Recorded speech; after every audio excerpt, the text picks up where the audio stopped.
Et siis aitäh jälle kõigile, kes on võtnud selle aja, et tulla kohale 3. paisuomaniku infopäevale. See on siis selle sarja viimane. Esimese 2 infopäeva salvestus on Keskkonnaameti YouTube'i kanalilt leitav ja keskkonnaportaalist vete terviseplaani lehelt leiab ka ettekannete failid. Tänase infopäeva eesmärk on rääkida uue vete terviseplaani tegevuste planeerimisest ehk Kaire Toomingas Keskkonnaagentuurist räägib meile natukene siis meetmete ja tegevuste planeerimisest, mida me oleme ette valmistanud, mis ei ole veel paigas, aga midagi me oleme välja mõelnud ja välja pakkunud. Siis on meil Aljona Karlõševa, kes räägib meile siis kulutõhususest ehk et selline väike võrdlus siis meetmete vaates kalapääsude likvideerimiste ja erinevate tehniliste lahenduste võrdlus. Ja viimaseks siis Marili Kangur Keskkonnaametist, kes räägib natuke keskkonnalubade taotlemisest ja nendest õigustest ja kohustustest, mis keskkonnalubadega kaasnevad. Korralduslikus mõttes mul on selline palve, et me ei läheks oma ajaraamist väga palju nihkesse ja et veebis kuulajatel oleks ka mugav kuulata, siis suur palve, et küsime peale ettekandeid küsimusi siis hästi fokusseeritult ettekannete kohta. Ja kui on sellised üldisemad kommentaarid, mured, küsimused, siis jätame need palun kõige lõppu.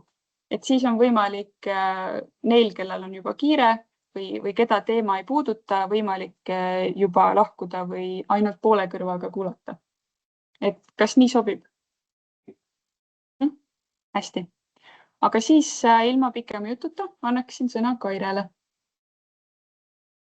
Jaa.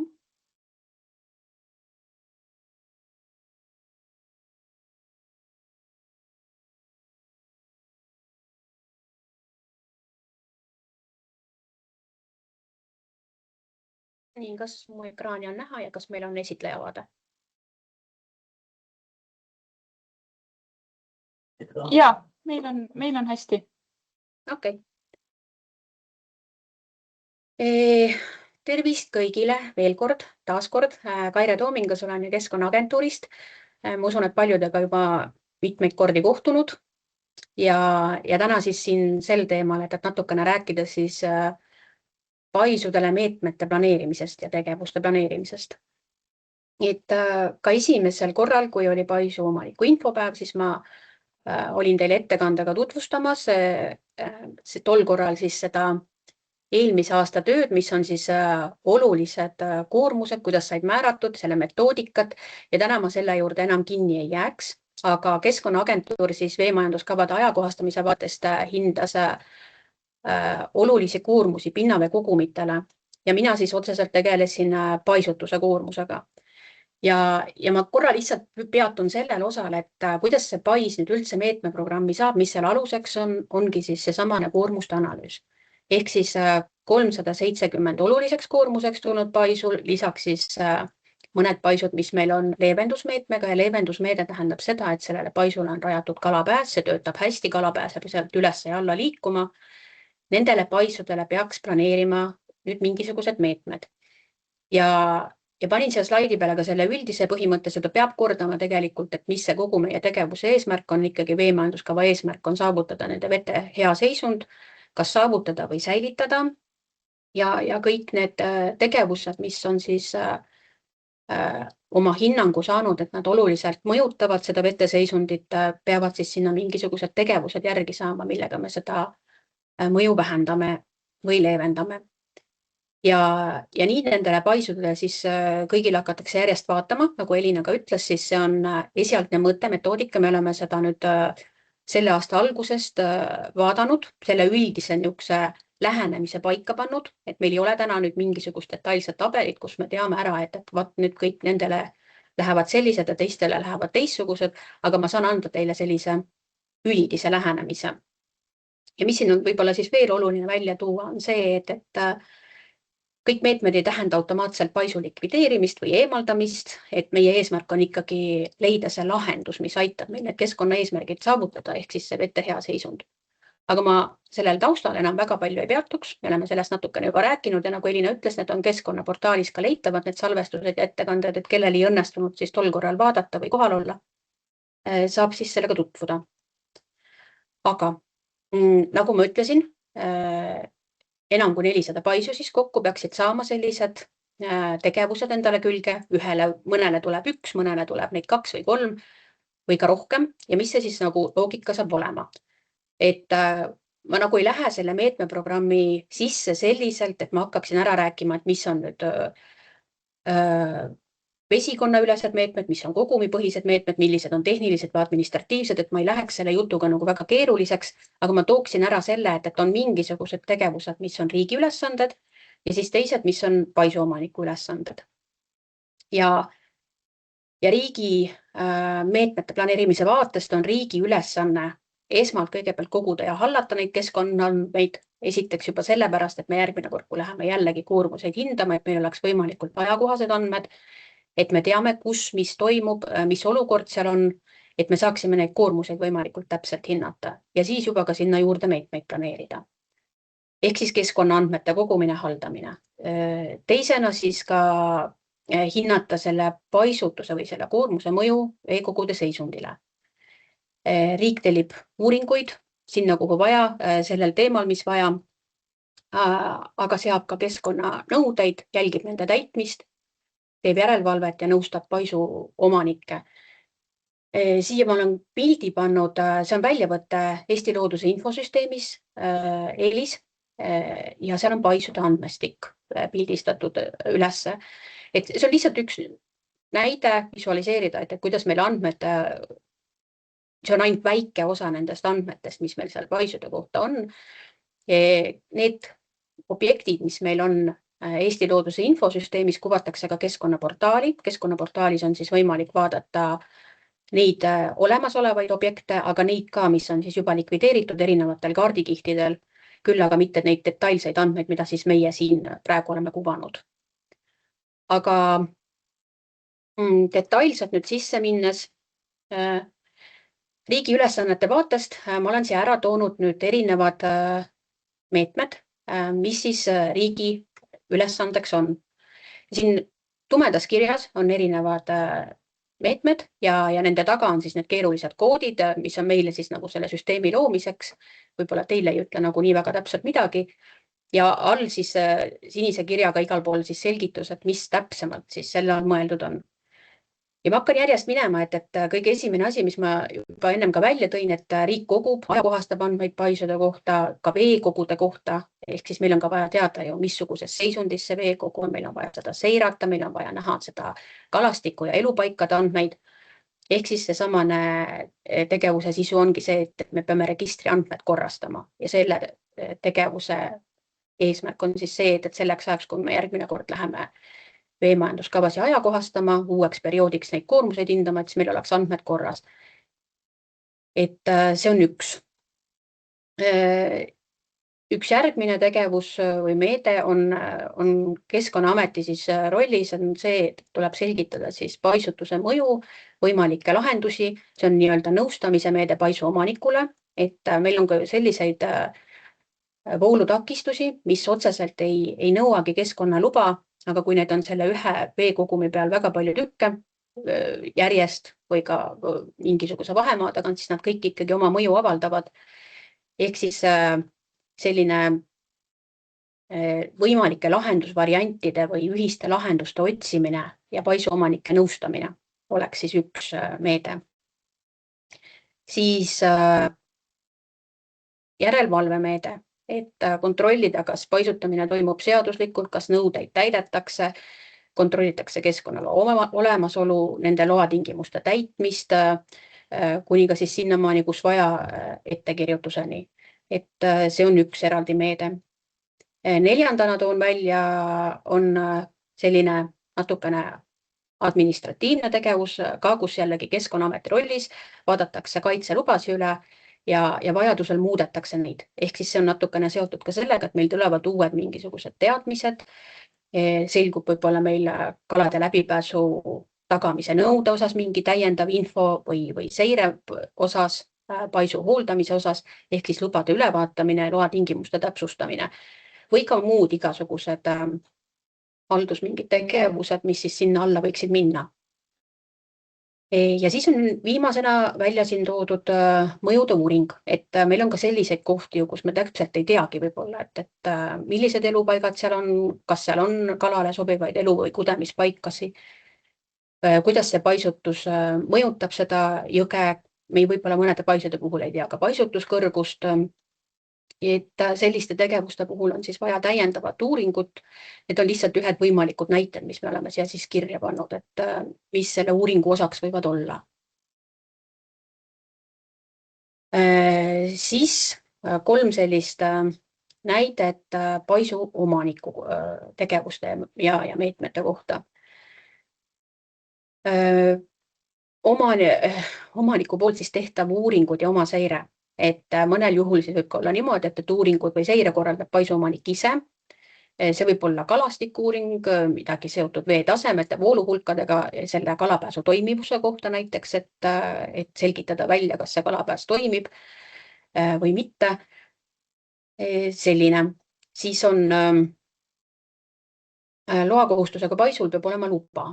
Ja kõik sellised tegevused, mis on seotud siis nende dokumentide taotlemisega, ükskõik kas paisuomanik läheb siis seda paisutuseks luba taotlema või ta läheb taotlema siis selle paisutuse eemaldamiseks, kui see on kõrgem paisutus, siis on vist eemaldamiseks vaja Keskkonnaameti poolt ka haldusakti taotleda, et siis sellistel juhudel on selline meede.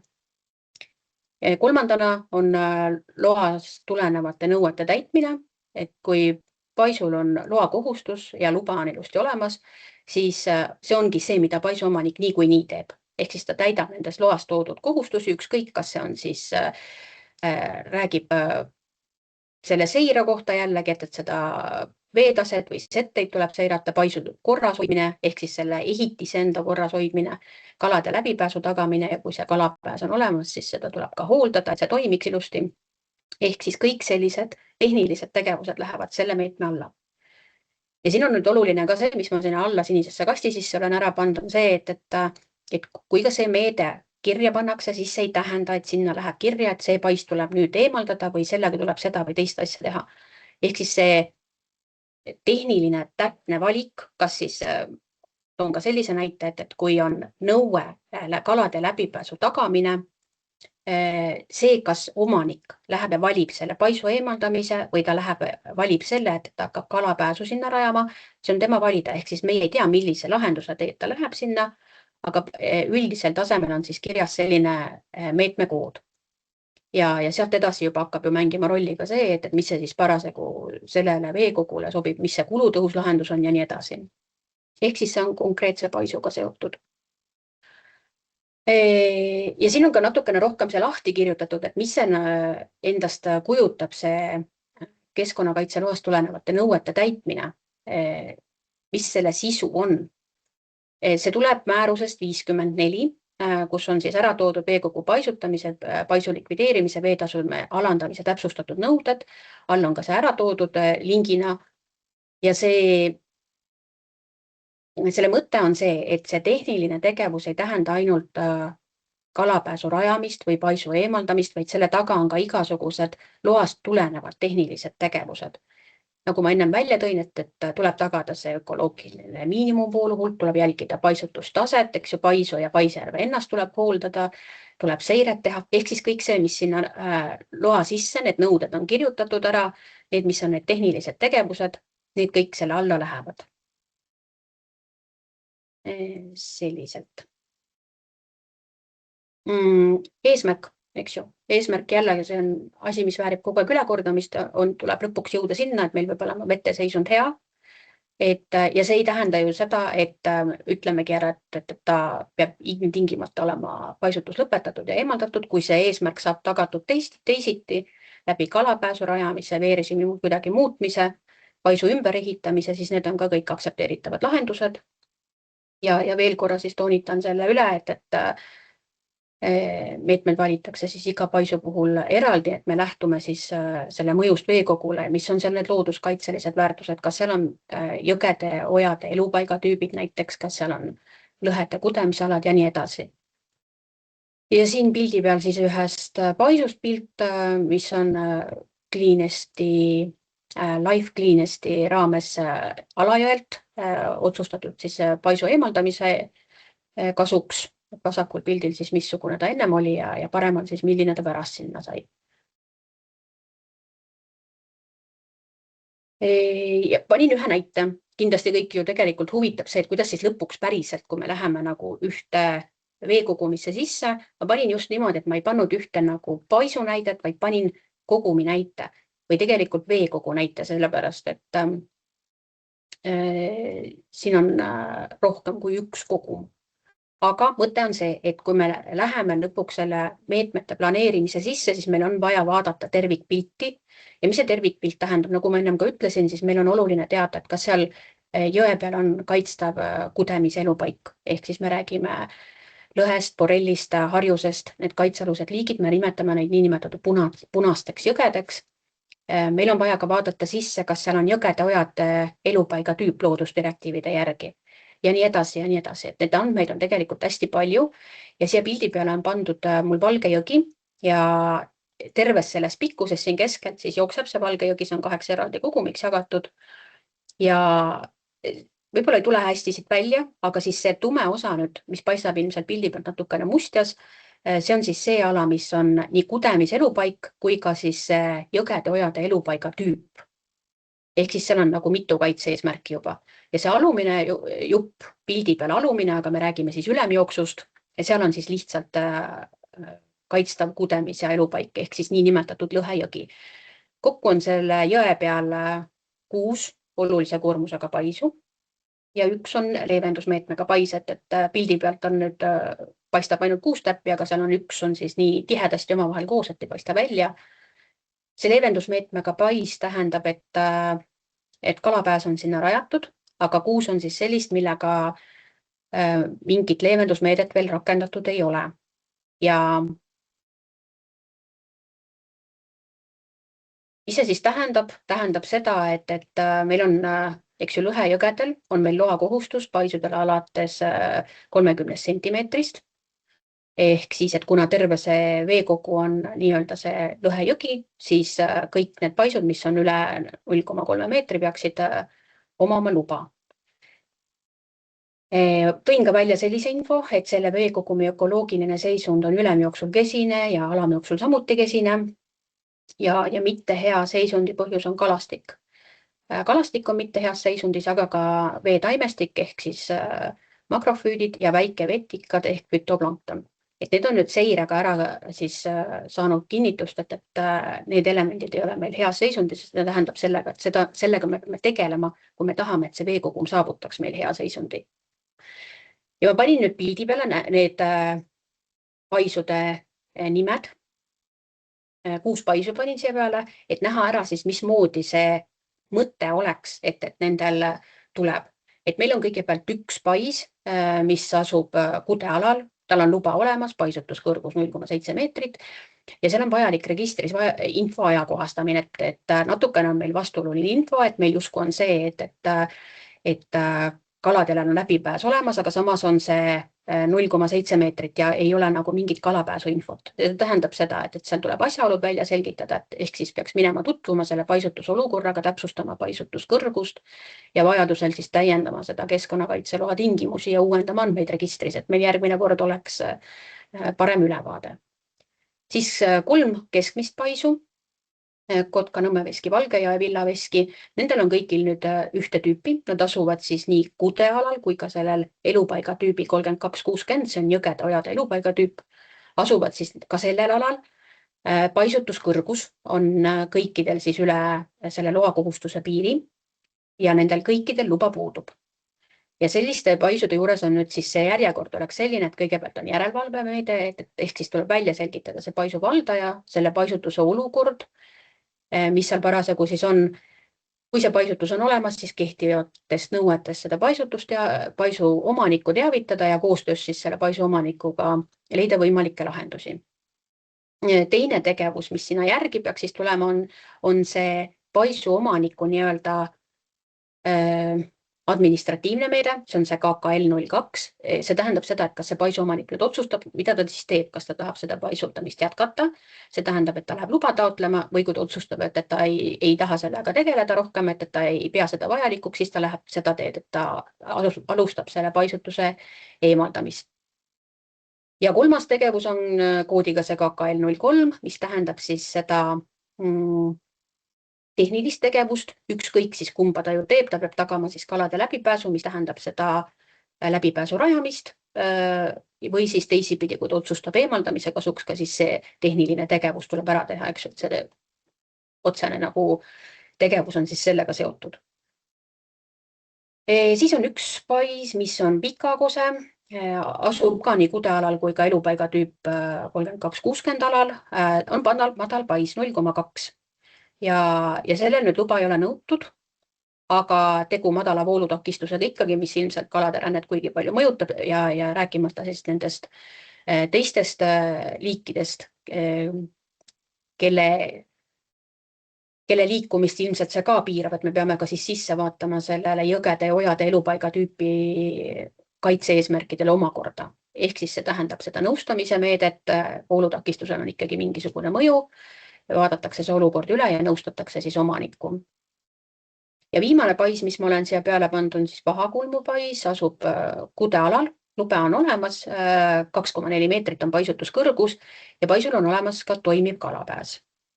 Ehk siis see olemasolev lahendus meie andmete kohaselt kalade rände seisukohalt toimib ja see tähendab lihtsalt seda, et paisu omanik jätkab seda keskkonnaloast tulenevate nõuete täitmist. Ehk siis see kõik, mis seal on ära kirjeldatud, nii nagu ta seda seirama peab, nii nagu ta neid andmeid esitama peab, nii nagu ta neid tegevusi tegema peab. Ja see on siis selle tegevuse sisu.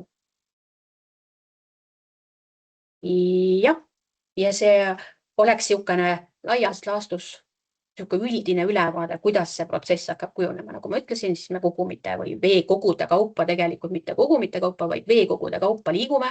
Võtame hästi palju andmeid sinna juurde. Me oleme tegelikult praegu siis nende andmete koondamise faasis suuresti ja see oli lihtsalt niisugune kiire pilguheit, et kui me nagu sellisele metoodikaga läheneme, siis kuidas need kujuneksid siis ühe veekogu näitel. Aga ma olen nüüd valmis teie küsimusteks ja aruteluks, mis teil tekkis.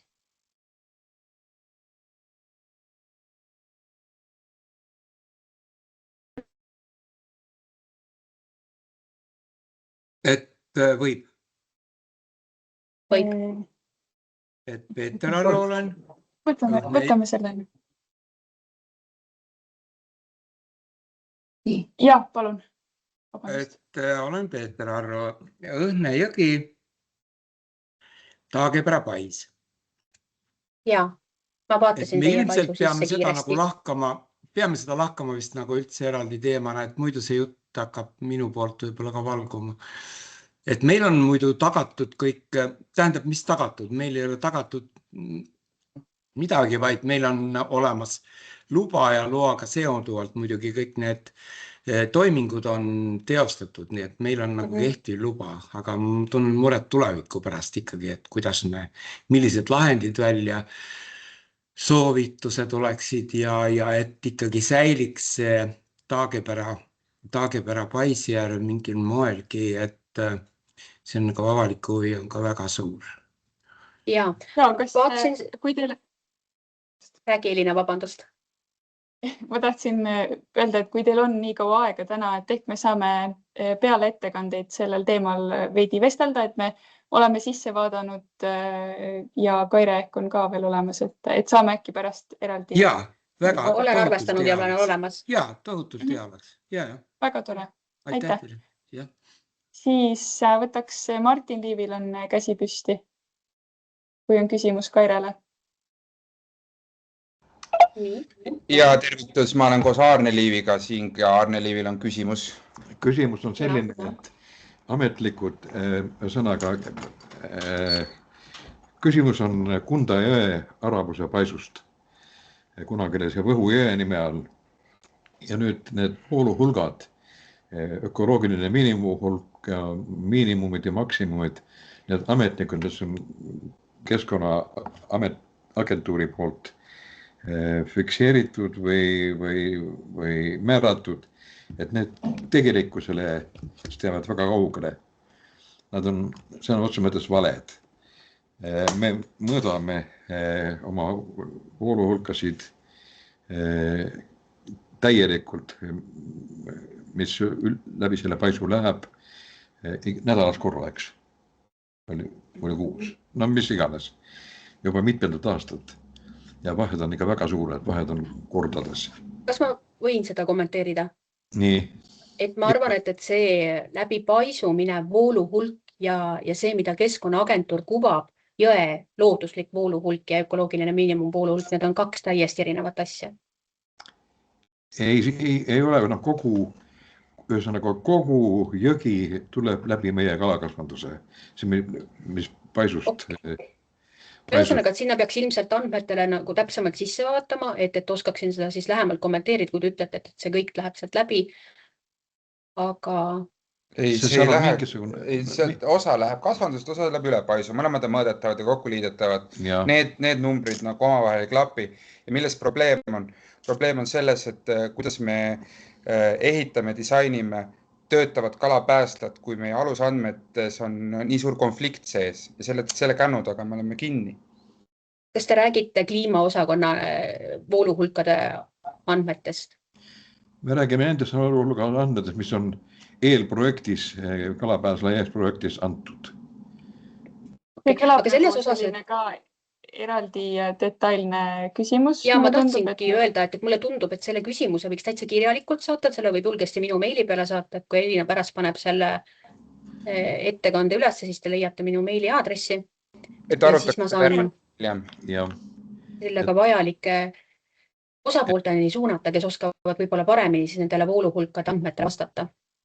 Prooviks vastata, et see küsimus on selles, et kuna pikaajalise mõõtepost on oluliselt poole, Arne, sina pikaajalise spetsialistina ju arvamusel ei ole üheski kohas mõõtelävendit, ja see on põhimõtteliselt interpoleeritud nagu valgala ja pindala suhtega.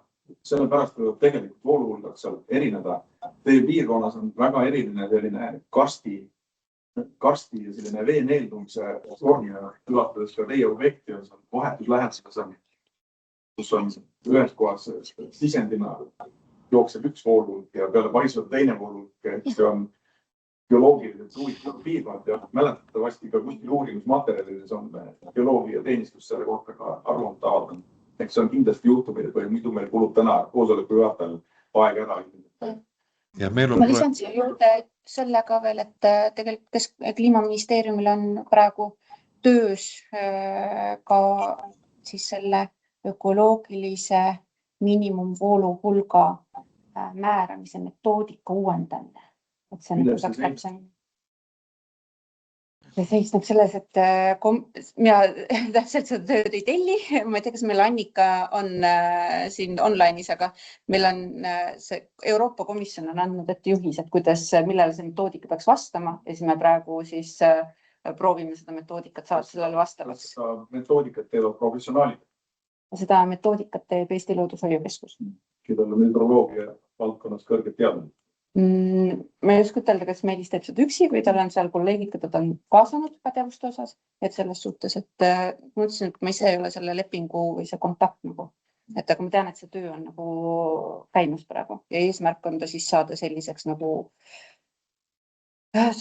võiks olla paremaks kui praegu on. Kas Kaire ettekande kohta veel küsimusi? Et millist abi nagu, et paisuomanikud võivad saada siis nagu riigi alamametkonnad, milleks on siis Kliimaministeerium, Keskkonnaamet, just nimelt siis nagu nõustamise ja meetmete kavandamiseks, samuti ka meetmete finantseerimisel nagu, just nimelt, et eelneval koosolekul on käinud läbi, et ainuke meede on laamutamine, milles riigis vastu tuleb just sellest aspektist ja suur, ütleme, nagu osa ajaloolistest paisudest on kõik ikkagi vanemad kui 2004 ehk kui enne kui direktiivid, veeraamdirektiivid ja Natura ranged normid nagu kehtima hakkasid ehk isikutel olid kehtiva kasutusloaga ehitised nii-öelda ja kuidas aitab riik meid siis nagu öelda need siis paremaks viia ja võimalikult väikeste ja tõhusate kuludega. Kelle poole me siis pöördume täna, kui vaadates nagu Kaire nagu ettekannet, siis nii-öelda kalapääsu toimimise vastutus, samuti valiku vastutus, samuti finantseerimise vastutus, kõik tundus nagu olema, nagu öelda, ehitise, õiguspärase ehitise omanikule pandud. Kas ma sain valesti aru sellest slaidist või mul ainult näis nii? Et millist abi meil on oodata? Me vist ei olegi mõelnud seda selle nurga alt, et tehnilise lahenduse valik on paiseomaniku kohustus leida, vaid me oleme mõelnud sellest kui valikuvabadusest paiseomaniku, aga mis on nii-öelda selle valiku siis kitsendamise toeks on siis kulutõhususe hinnang erinevatele tehnilistele lahendustele, mida meil Aljona varsti tutvustab ja ka eelmisest infotunnist minu meelest ikkagi jäi pigem ju kõlama minu meelest või ei jäänud, aga võib-olla oleks pidanud jääma, et abi ei ole mitte ainult lammutamisel, vaid ka need looduslähedased kalapääsud, et ainuke, mis praegu on nagu välistatud, on need tehis kalapääsud oli vist nii. Ja kamperkalapääsud, et kuna nende siis toimimine kõikide liikide suhtes siis ei ole nii kindel, et need looduslikud lahendused on paremad ja need on väiksema hooldusvajadusega ja odavam ehitada. Muidugi juhtumid on erinevad, eks ju, et see sõltub ka asukohast. Aga ma saan aru, et ikkagi need RMK ja ka meie siis keskkonnaprogramm, Joosep, paranda mind, kui ma valetan, aga minu meelest ka keskkonnaprogrammis on meil looduslähedased lahendused, aga mis seal võib-olla, mis ei ole abikõlblik või mida me ei toeta, lihtsalt näiteks paisjärve puhastamist. See minu meelest on küll üks asi, mis meil keskkonnaprogrammis kindlasti on väljas ja ma arvan, et RMK ka sellega ei tegele, kui see ei hõlma just parasjagu ka selle paisuga tegelemist ja sellest läbipääsu tagamist. Et selliselt, et ma pigem ütleks, et need sellised tehiskalapääsud on need, mis on praegu nagu välistatud. Küsiks veel nüansiga, selles mõttes ka, et on kalapääsu, ütleme, meetmeid me oleme rakendanud juba piisavalt pikalt ja on sõelutud just välja nagu, et mis lahendused töötavad nii ideoloogide kui ka siis mingi määral ka veskivara paisutajate osapoolt ja see valikuvabaduse tekitamine on keeruline ja raske, eriti mitte eriala inimestele, aga see õppimine võtab kaua. Ja küsimus nüüd selles suhtes ka üksikutes objektides, kus on nii paisutaja kui riik ongi ühel seisukohal ehk toimivat lahendust. Ei ole samamoodi ka 2013. aasta nimetame selles registri revisjoniks, nagu kus on siis ökoloogilis majanduslikult on ta põhjendamatu või siis ta on või siis ka see meede on ise, et mida selliste juhtumitega, siis kuidas need juhtumid lõpevad, kus põhimõtteliselt isikul antud juhul on, Restu, ma ei oska öelda, aga neid juhtumid on päris mitmeid, kus see seatud eesmärk tulenevalt Naturast ja veedirektiivist on nii kõrge, et sa ei saagi seda, pole olemas sellist kalapääsu, mis seda eesmärki tähtaks nii-öelda. Sellest on ka korduvalt juttu olnud. Võtaks Linnamäe, Kunda. See ongi need juhtumid, kus ma mõtlen, kus erand ei ole nagu võimalik. Ja Reeda ütles, et eelmine kord, et mõtelge välja ilusad head erandid. Neid paljud erandid. See on väga piiratud võimalus on nendel madalama keskkonnaseisundi eesmärkide seadmisel. Et lihtsalt ongi. Tekitan selle korra nii-öelda ka riik nagu selle nõude vastu võttes erinevates riikides on nad erinevad käitud, aga see on meie ühine otsus nii-öelda. Võib-olla ma vastaks sellele nõustamise küsimusele, kus te alustasite. Et selles uues kavas on mõte või plaan ikkagi planeerida just Keskkonnaametile hästi palju selliseid nõustavaid tegevusi, et kuigi Keskkonnaamet ise ei saa kahjuks tulla rahakohvriga paisuomaniku juurde, siis nii-öelda selliseid pehmeid tegevusi, et teha koostööd ja leida ühiselt lahendusi, teha kohaliku kogukonnaga koostööd. Meil on sellised tegelased nagu koordinaatorid, kes just sellise pehme tegevusega tegelevadki. Et seda on siis nüüd uues kavas oluliselt rohkem, et me jõuaks rohkem selliseid üks-ühele ja kohaliku kogukonnaga koos selliseid kohtumisi ja arutelusid teha, et ühiselt jõuda siis igas spetsiifilises punktis kõige parema lahenduseni. Ma isegi täpsustaksin Elina mõtet selles mõttes, et meil ei ole isegi, ütleme, kui need rekreatiivsete paiseaedadel realiseeritakse välja, et kus on siis see suurem avalik huvi, nagu Natura huvi ja lihtsalt avalik huvi. Aga samas on näiteks Angusel strateegiline toidutootja, kes tõesti vajab nõustamist ja samamoodi kalapääsu. See kehtib ikka see reegel, et 10 korda mõõda, sest mina ise konkreetselt olen nagu objekti 2 kalapääsu rajan nii-öelda ja see on tontlikult kulukas tegevus nii-öelda, et samamoodi kui Arne Liive nagu hüdrobioloogina märkab nagu ehitusprojektis vigu nii-öelda või need nüansid, me ei suuda eales ette mõelda, mida kala mõtleb nii-öelda nagu tehniliste vigade kohta ja samas on see kõik ikkagi riigi ja Euroopa raha, mis on kõrgendatud kontrolli all.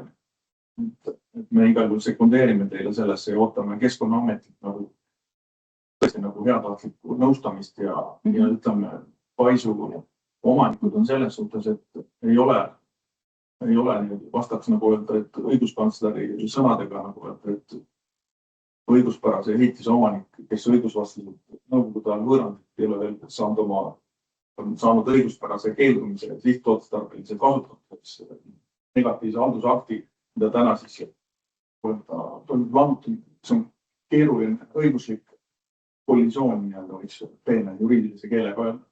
Ja mida peaks tegema just omanik nendes gruppides, kus see reaalne tulev meetme rakendamisest ei ole ette nähtav hea ja ma arvan, ka ihtioloogid on kindlasti nagu öelda seda ütlevad, et ärge raisake raha sinna ja ärge raisake tänna. Mõnes mõttes tuleb nendega nõustuda, sest on läinud mööda 10 aastat ja on öeldud, et aga ma teile ütlesin. Aga hea on kuulda, et me oleme mõelnud nagu õiges suunas, et sellist nõustamist ja sellist abi on nagu vaja. Et me püüame seda planeerida nüüd nii palju, kui me teeme nii palju, kui me oleme võimelised seda pardale võtma. Ja selleks ka, et need uuringumeetmed just, et selgitadagi nendes kohtades, et kus kohas meil on siis need erinevad hinnangud võib-olla või üldse infot ei ole, et kas tegelikult on seal kalastiku elupaiga potentsiaal seal paisu taga, et selgitada seda, ja siis seda, et teha ikkagi nagu parema info põhjal neid otsuseid, et kas on vaja paisust läbipääsu tagada üldse kalastiku vaatest või ei oleks. Et sellepärast need päris selline endale tundub, et oleme suutnud siin välja mõelda päris mitmekülgsed meetmed või selliselt, et erinevate nurkade pealt ikkagi proovida läheneda, et mitte kohe nagu siis selle paisu lammutamisega peale lennata, vaid et pigem ikkagi vaadata, et kas see on tegelikult rahaliga sääst. Oma eelmine koosolek ütles, et Elina tegi kõige südant soojendama lühiettekande, ütles, et ainult koostöös saame nagu vahendeid kokku hoida. Seal on neid igasuguseid tehnilisi nüansse nii-öelda. Ja selles meetmete planeerimise loogikas ongi ka see tehniline meede on siis järjestuses see kõige viimane, et enne seda ongi kõik need uurimised ja nõustamised ja kõik need erinevate variantide selgitamised ja sõltuvalt sellest, mis info meil siis nendel sammudel koguneb, siis selgub see, et kas see tehniline meede üldse on vajalik või ei ole. kui on vajalik, et siis ka see nõustamise meede jälle sinna juurde ja rahastuste otsimine sinna juurde, et kuidas siis neid asju lahendada. Ma küsin, kuna meil aeg läheb armutult käest, et Hellenurme vesiveski ja RS on mul siin nimi. Kas te olete nõus, kui me praegu lähme järgmise ettekande juurde ja võtame teie küsimused hiljem või olid teil väga spetsiifiliselt Kaire ettekandele suunatud küsimused? Minul oli kohe nüüd selle eelmise rääkija järel, et ma arvan, et see haakub sellega, et kas kuskil on sellist uuringut, kus siis on analüüsitud veetemperatuuri, kui kalapääs on rajatud, sest praegu on, ütleme, kalapääs on siis tegelikult sisuliselt ainus meede peale likvideerimise, mis paisjärvedele praegu arvatakse, et on üldse võimalik või kuidas olukord on võimalik lahendada, aga Paisjärvele põhisüüdistus on see, et veetemperatuur tõuseb.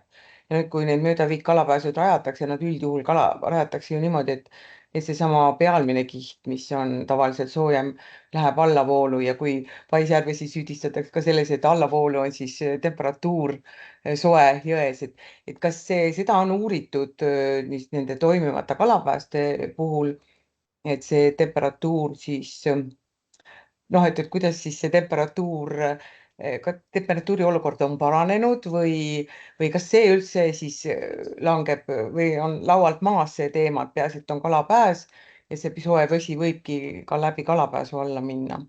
Et kas on mingit linki selle uuringu kohta? Ma saan jagada kahte uuringut. Üks on Võsujõe uuring ja teine on...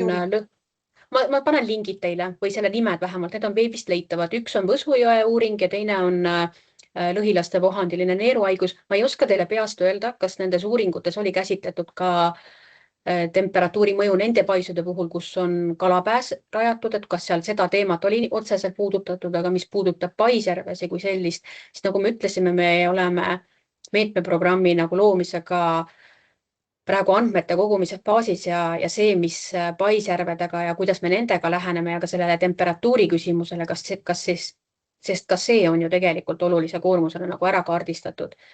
Et see alles ühel hetkel nüüd selgub. No ongi, aga ma need uuringute nimed panen teile kindlasti. Jah, aga nüüd minu küsimus ongi see, et kui see on olulise tegurina või mõjutegurina või negatiivse mõjuna ikkagi juba välja toodud ja tegelikult ma olen seda kuulnud, et see ongi nagu kõige olulisem, et veetemperatuur tõuseb ja kõik sellest tulenev, siis tegelikult ju kalapääsuga ei lahene see asi, ei allavoolu, ei pealtvoolu. Et minu küsimus on lihtsalt see, et kas kõigi nende meetmete rakendamisega on jõutud selleni, et see kõige olulisem mõju, negatiivne mõju, mis praegu Paisjärv tekitab, et kas kalapääs seda lahendab? Nii või naa peame arvestama, et kalapääs on natukene kompromisslahendus looduse mõistes. Et ilmselgelt loodusele kõige parem on likvideerimine ja kui me teeme kalapääsu, siis see nimi ise ka ütleb, et me lahendame sellega tegelikult ainult ühte faktorit, mis on kalastiku seisund, aga siis nagu Kaire ütles, jääbki natuke õhku see, et mis saab nende ülejäänud teguritega, et ta on ilmselgelt kompromisslahendus, aga täna see kalade haiguste uuring on selline esimene, mis on Eestis tehtud, minu teada rohkem ei ole.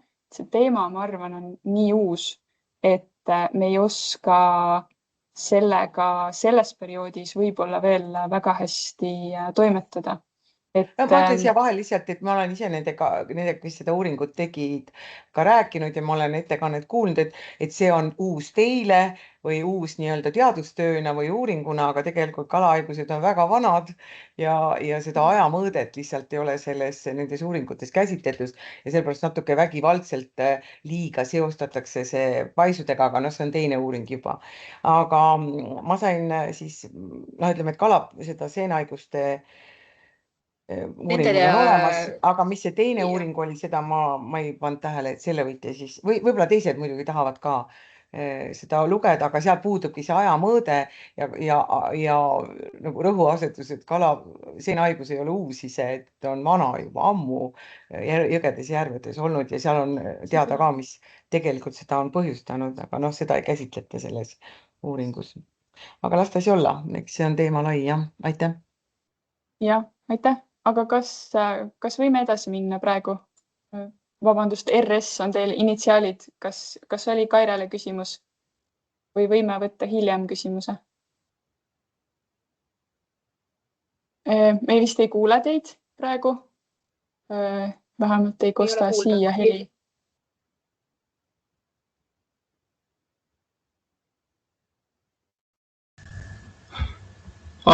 Kui siis ei kuule, et ma võin selle kirjalikult ka vormistada.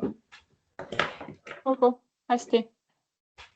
Hästi kiire kommentaar. Kaidel lugedes läbi need faktipõhid, et Hellenurmes mõõdeti veetemperatuuri 5 kilomeetrit ülevalpool Paisjärve ja allpool mõõdeti veetemperatuuri peale heitvee lasku Emajõe veevärgis ja seostada seda nagu, et ta paisu veepeegli temperatuuri tõusuga on meelevaldne, samuti paremalt poolt tuleb sisse hoopis teine veekogum.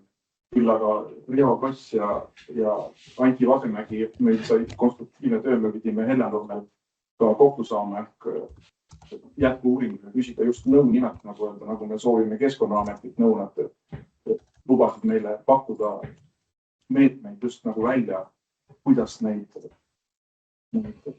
teadustöös oleks abi nagu öelda siis just nimelt käitamise osa, sest tehes suure teadustöö peab ka tulemus olema. Kuidas käituda nii-öelda nagu Elina ütles, et kõik kalapääsud ei saa olla 100% nagu jõge, et seal on palju nüansse minna.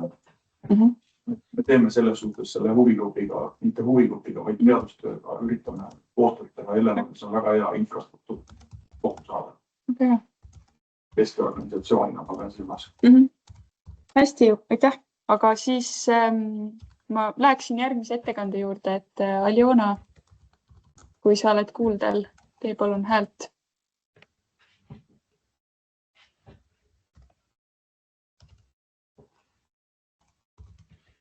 Kohe.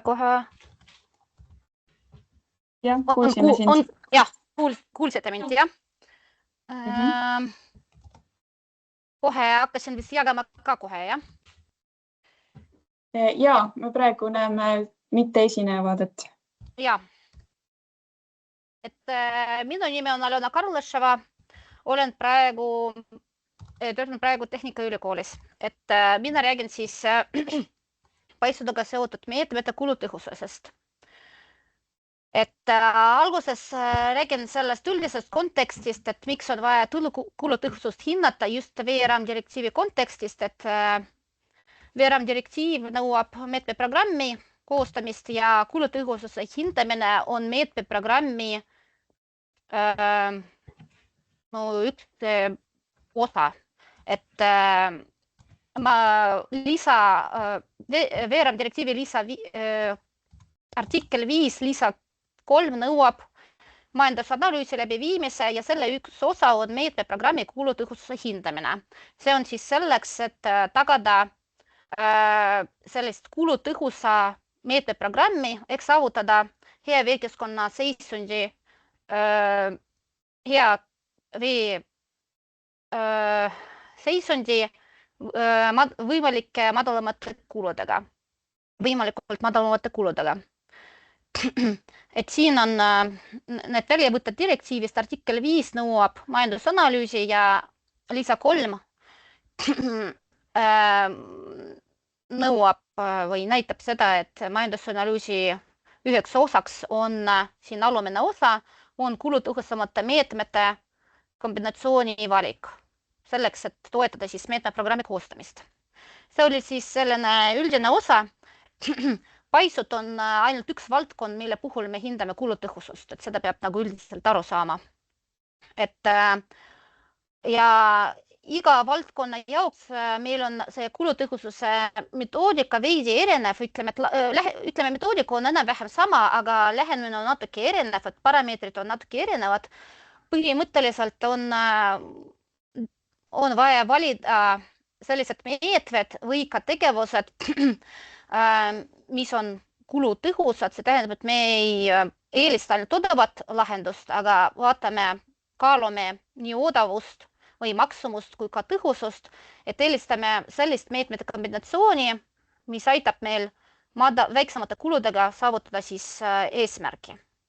Et valime võimalikult tõhusamaid meetmeid ja võimalikult odavamaid, aga mitte ainult kõige tõhusama, aga väga kalli ja vastupidi, mitte ainult odavamaid meetmeid. Et praegune metoodika, et jaotasime seda 4 sammuks, et oleks kergem jälgida, et alguses analüüsime siis neid meetmeid, paisude puhul me analüüsime pigem neid tegevusi või neid tehnilisi meetmeid, siis anname hinnangut tõhususele, siis anname hinnangut kuludele ja siis on see kokkuvõttes hindame siis ka kulutõhusust. Et väike lahti ütle, et need numbrid, mida ma hakkan näitama, et need põhinevad esialgsetel hinnangutel, et ei saa nagu, nad ei ole õplikud kindlasti. Jah, et siis valisime need sellised tegevused, milleks on möödavik pääs, looduspõhjatest lähenemistest on möödavik pääs, looduslähedane kärestik, tehnilistest on kamber-kalapääs ja paisu likvideerimisega seotud on paisutuse likvideerimine paisu säilitamisega ja paisu lammutamine. Et tegevuste valik tulenes enam-vähem senisest kogemusest, et millised lahendused on seni RMK finantseerinud, oleme neid läbi vaadanud. Seal on jaotus nagu 3-ks, et paisude lammutamine, looduspõhised lahendused ja tehnilised lahendused. Et sealt me vaatasime, mida on kõige rohkem rajatud. Tehnilistest lahendustest vaatasime, et kamber-kalapääsu valisime selle tõttu, et nende kohta neid on kõige rohkem rajatud ja nende kohta sai nagu sellist hinda enam-vähem, keskmist hinda tuletada, sest on ka teisi tehnilisi lahendusi, kuid nende tõhususes on veel, neid ei ole nii levinud, tõhususe kohta ei ole ka nagu nii palju kindlust ja hinnad on samuti, et võivad mõjutada seda keskmist. Selle tõttu hindasime, et kui me võtame konkreetsemad kõige levinumad tüüpi, siis võib-olla on tulemused paremad. See oli samm 1 siis. Teine samm on tõhususe hindamine. Tõhususe hindamine on nii kui ka kulude puhul me püüame neid hinnata skaalal 0–3, millest 3 on siis nii kulude kui tõhususe puhul kõige parem lahendus. Et tõhususe puhul on siis 3 on kõige tõhusam lahendus antud parameetrite suhtes. Parameetrid on antud juhul, et takistused kalade rändele, mõju hüdromorfoloogilisele kvaliteedile, mõju kalade indeksile ja mõju loodusdirektiivi seisundi eesmärkidele. Selles mõttes on need parameetrid on samad, mis on kasutusel 3. perioodi kulutõhususe aruandes. Aga siis me uuendame neid hinnanguid. Ja siis on tõhusus on meil hinnatud ekspertpaneelide abil. Veel kord ütlen, et need on esialgsed hinnangud, et need veel kindlasti täpsustavad. Praegu esitluse eesmärk on illustreerida pigem metoodikat kui tulemusi, et ei taha nagu väga arutleda nende tulemuste üle, tahaks näidata, kuidas me jõuame lõpptulemuseni. Et üleval on siis veerud on parameetrid, siis on meetmed või tegevused, konkreetsed tehnilised tegevused, mida oleme valinud. Ja lõppude lõpuks jõuame siis sellise tulemuseni, mis võib olla 0–3. Antud juhul, et võib juba öelda, et siin kui need hinnangud täpsustavad, siis on möödavik pääs ilmselt saab madalamad hindeid kui paisutuse likvideerimisega seotud meetmed. Kas mind on kuulda praegu, jah?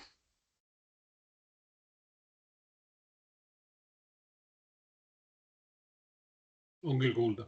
Jah, aitäh. Mul oli lihtsalt vahepeal hääli, siis praegu see kadus, siis ma küsisin. Et järgmine on, et jälle näitan neid sammud, et oleme praegu kulude juures. Et sama lähenemine on neid kulude osas. Samamoodi, et ma juba tean, et meil nagu see pilt siin natuke nihkub, et me loeme kõrgeks natuke madalamad hinnad ja samamoodi nihkub see skaala natuke allapoole, sest no hindame, et paisude lammutamine on kõige odavam lahendus, aga suuremat pilti see ei muuda, et selles mõttes ma pidasin vajalikuks ikka nagu seda esialgset andmed ka näidata, illustreerida neid, et üldine lähenemine jääb samaks, et kuigi nagu see lõpphinnang võib olla siia või sinna muutub. Et siin on nagu need maksumused ja ütlen ka, kuidas me maksumused võtsime neid olemasolevat RMK andmeid, seal on üsna palju neid lahendusi, mis on need lahendused, mida on finantseeritud ja siis võtsime seal, vaatasime, mis on tehtud ja mis on enam-vähem nagu need keskmised. Et see töö ei ole veel lõpetatud, aga selle kaudu me saame neid lahendusi, mida ma just tutvustasin, paigutada nende, kas need on nagu, mis hinnad nad saavad, kas nad on kõrged, mõõdukad või madalad. Et need numbrid me ei võtta ainult ekspertide arvamusel, et seal nagu me tugevneme numbritele. Ja siis on meil kulude hindamine, see juures me saame nende meetmete juurde määrata kulude indeksi, mis on nagu sõltub sellest vahemikust, mida me enne määrame. Ja kui meil on siis kulude indeks olemas ja tõhususe hindeks olemas, siis me jõuame siin meetmete kulutõhususe hindamiseni. Meil on siin eelnevalt näidatud tõhususe indeks, kulude indeks ja ütleme niimoodi, hea lahendus saab suurema hinda. Tõhususe puhul on, mida tõhusam on meede, seda suurema hinda ta saab. Kulude puhul on, mida odavam on meede, seda suurema hinnangu ta saab. Ja siis selle tõttu saab siis neid summeerides enam-vähem, mitte enam-vähem, aga näidata siis seda kulutõhusust. Et näiteks siin on näha, et neid paisu eemaldamisega seotud meetmed saavad suurema hinnangud ja tehnilislik vallapääsu, mille kohta me ei ole nagu nii kindel nende tõhususes ja kulude poolest nad on samuti kallimad lahendused, need saavad madalama hinde. Ja siis on nagu järgmisel slaidil ma näitan, kuidas neid tulemusi saab visualiseerida, et jälle ütlen seda, et need ei ole lõplikud tulemused, et kui meil tulevad nagu lõplikud numbrid, siis need mullid siin liiguvad. Aga ma usun, et nad enam-vähem pilt jääb samaks, et nad nagu ei liigu niimoodi, et ühest sektorist teise väga kaugele. Põhimõtteliselt siis me saame selle maatriksi kaudu panna neid samad tulemused, mis on siin näidatud, panna maatriksi peale ja siis vaadata siis visuaalselt, mida eelistada, ütleme, et kui meil on piiranguks raha või on eesmärk nagu kõige kiiremini hakkama saada, kõige tõhusama lahenduse leida. Et antud juhul on näha, et siin on kõige prioriteetsemad meetmed võiksid olla need, mis saavad kõige kõrgema kulude ja tõhususe skoori. Neid on siis paisu lammutamisega seotud meetmed. Seda, kui me vaatame seda ainult keskkonna siis vaatest, et mis on kõige tõhusamad meetmed, et parandada siis seda keskkonna seisundit. Et me ei vaata siin mõjud veekasutusele. Ja siis on tehnislik kalapääs, antud juhul see on kamberkalapääs, ta jääb meil siia punasesse tsooni ja ülejäänud siis on sellised kollased, et saab siis vaadata, et see meede on näiteks efektiivne, aga antud hetkel on kallis, et võib öelda, et nagu mingil hetkel võib olla ta odavam, antud juhul see on nagu möödavik pääsu rajamine on üsna kallis, aga ta on efektiivne, et siis peab vaatama nagu millal mis meedet saad kasutada. Et antud juhul minu poolt oli vist kõik, jah. Et kui on veel kommentaare või küsimusi, võite küsida. Aitäh!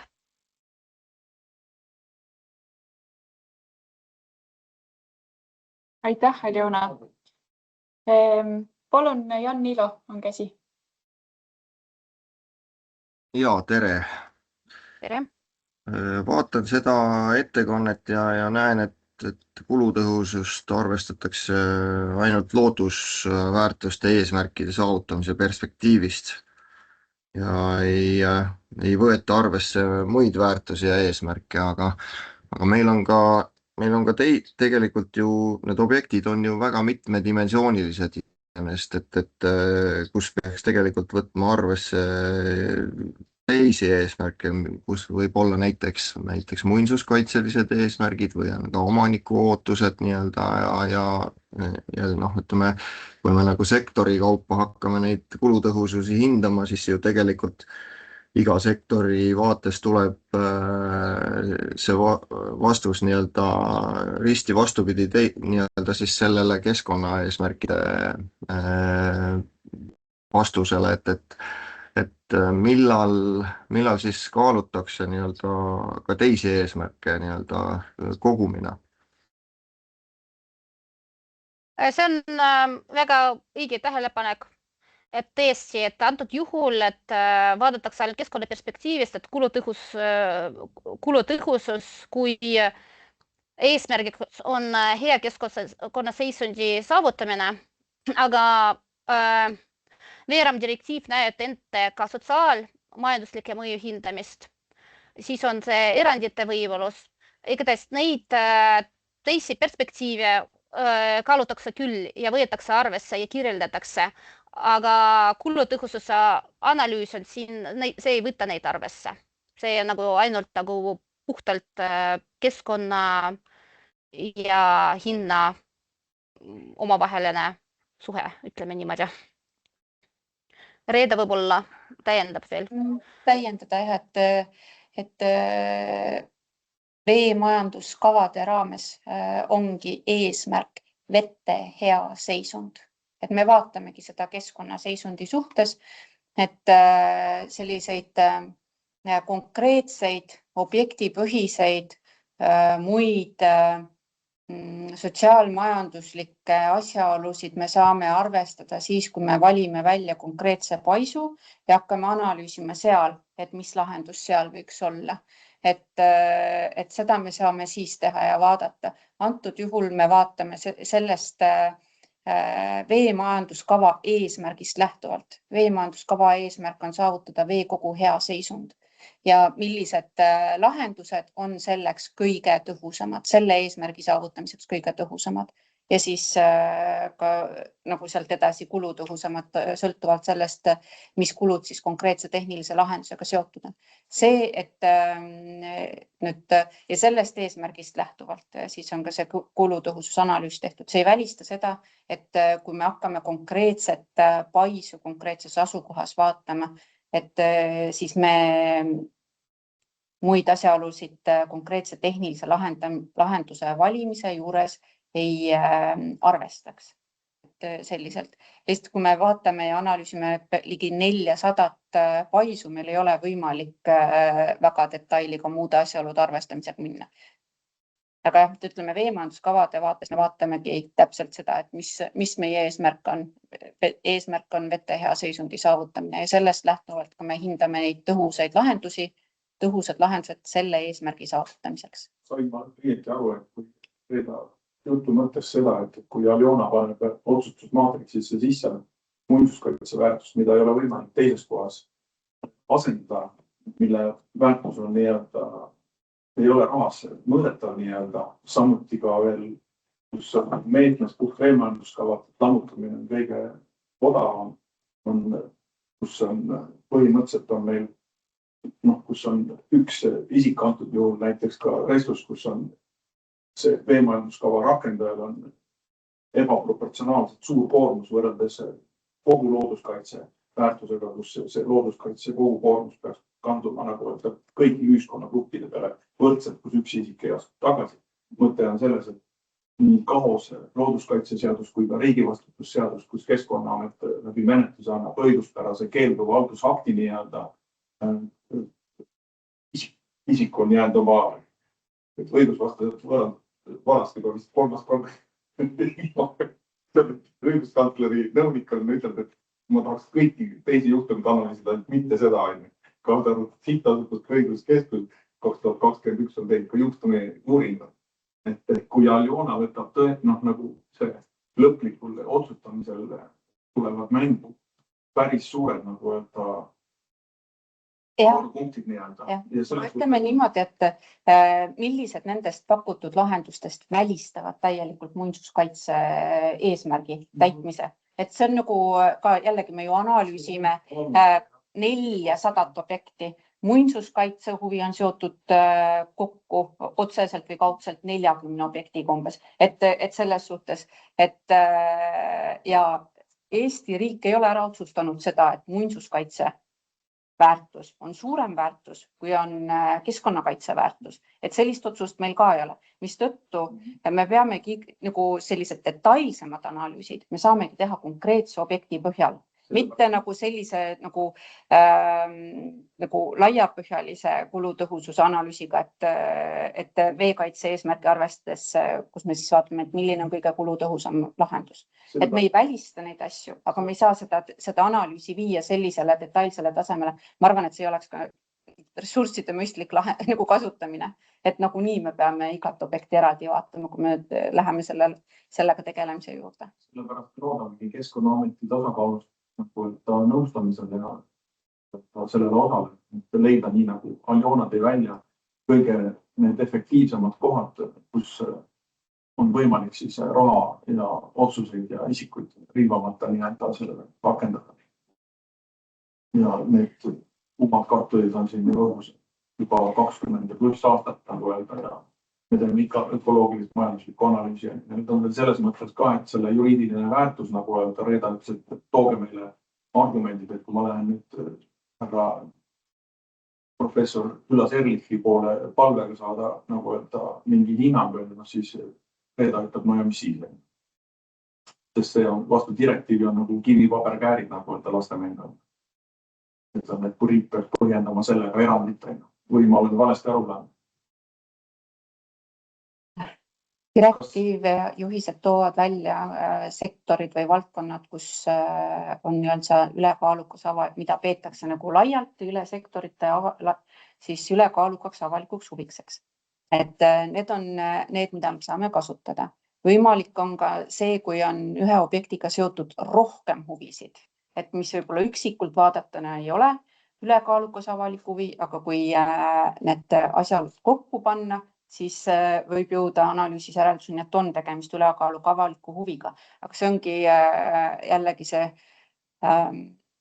info küsimus, et me oleme neid juhtumeid nii palju, kui me teame, ju ära kaardistanud. Ja need ei ole väga palju, mis meile riigi kõrgest vaatest tundub, et sobivad selle erandi alla. Et sellepärast me ka eelmisel koosolekul ju rääkisime seda, et iga paisu omanik teab ju enda paisuga seotud infot kõige paremini, et milliseid hüvesid siis kogukonna tasemel, suurema regiooni tasemel või riiklikul tasemel see paisutus või paiser pakub. Ja et siis seda infot ka nagu meile nagu tuua, et me oskaksime seda siis kaalumisel arvesse võtta. Et selles suhtes, et ma ütleks, et see päris ei ole nagu niimoodi, et see väljend oli kivipaberkäärid või ja oluline avalik huvi ja need on iga seaduse mõttes on eraldi. Ja kui sa selles õiglaselt pandid natukenegi orienteerud, siis sa näed, millised on need tegelikult võimalused ja millised asjaoludel lähevad juba eos tupikusse nii-öelda.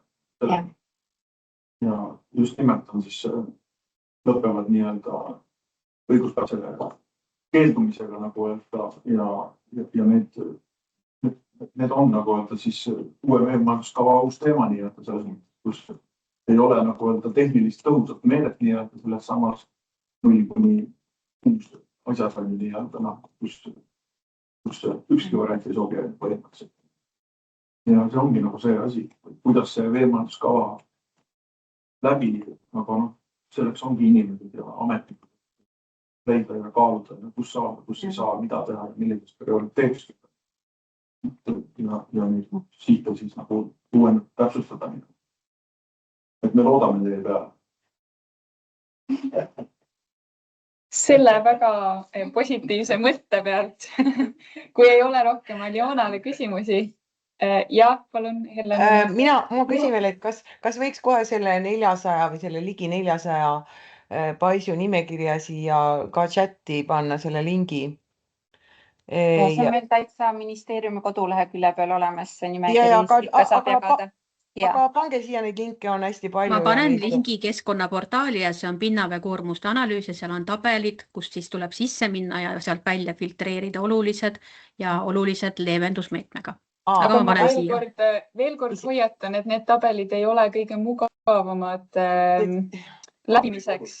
Sellest tulenevalt, kuna ma olen seda tabelit näinud, siis ma küsingi praegu, et kas see on ligi 400 paisu, mis nüüd on nii-öelda, mille peal mingeid meetmeid tuleb rakendada, et kas seal on ka mingid eraldi liigitatud nii-öelda prioriteedid, esmane prioriteet, ootel võib oodata või on need kõik praegu, et võtate, kus nii-öelda näkkab omanikuga. See on lihtsalt koormuste kaardistus ehk siis see, millised ja tegevused hakkavad, millise paisu juures, millises järjekorras, see on praegune etapp. Ei, ma küsingi, et kas on näiteks seal lahtris peaks olema, et kas on mingi omaniku konflikti või avaliku huvi konflikti teemad eraldi välja toodud, et mis võiksid oodata, et selles koormuste tabelis on toodud välja paisud, mis on kaardistatud siis olulise koormusena või olulise leevendusmeetmega koormusega, millest Kaire rääkis. Mis me küll oleme ka teinud, oleme välja töötanud siis koos seltskonnaga, kes tegeleb looduse taastamise kavaga ja sealt poolt siis selle vabalt voolavate jõgede teemaga ühise paisude prioritiseerimise metoodika. Selles tabelis, Kaire, see tabel meil on, kas on juba avalik ka või ei ole veel? See tuleb paari päeva jooksul keskkonnaportaali üles, aga ma usun, et kui Elina saadab teile ühel hetkel siis jälle lingi ja selle teavituse, kus kohast te materjalid leiate, siis selleks ajaks juba on üles pandud ka paisude prioriseerimine. Siis te saate juba sellele küsimusele vastuse, mis te küsisite just. Aga seal on ka vaja jällegi filtreerida, sellepärast, et sinna me oleme võtnud sellesse tabelisse ju kõik paisud, mida on üle 1000, sellepärast, et me veemajanduskavade raames vaatame neid paise, neid ligi 400-370 paisu, mis on veekogumiteks määratud veekogudel, aga looduse taastamise kava vaatab laiemat pilti ja nemad vaatavad ka siis neid väiksemaid veekogusid ja neil paiknevaid paise, mis ei ole kogumiks määratud. Et selliselt seetõttu on seal siis kõik need 1000 paisu ära reastatud. Ja minu mõte tegelikult tahtsin lõpetada sinna, et kui te kaotate nendesse tabelitesse ennast ära, siis palun julgelt pöörduge kas Kaire poole või minu poole, et me saame aidata ennast sealt üles leida, et see on päris keeruline.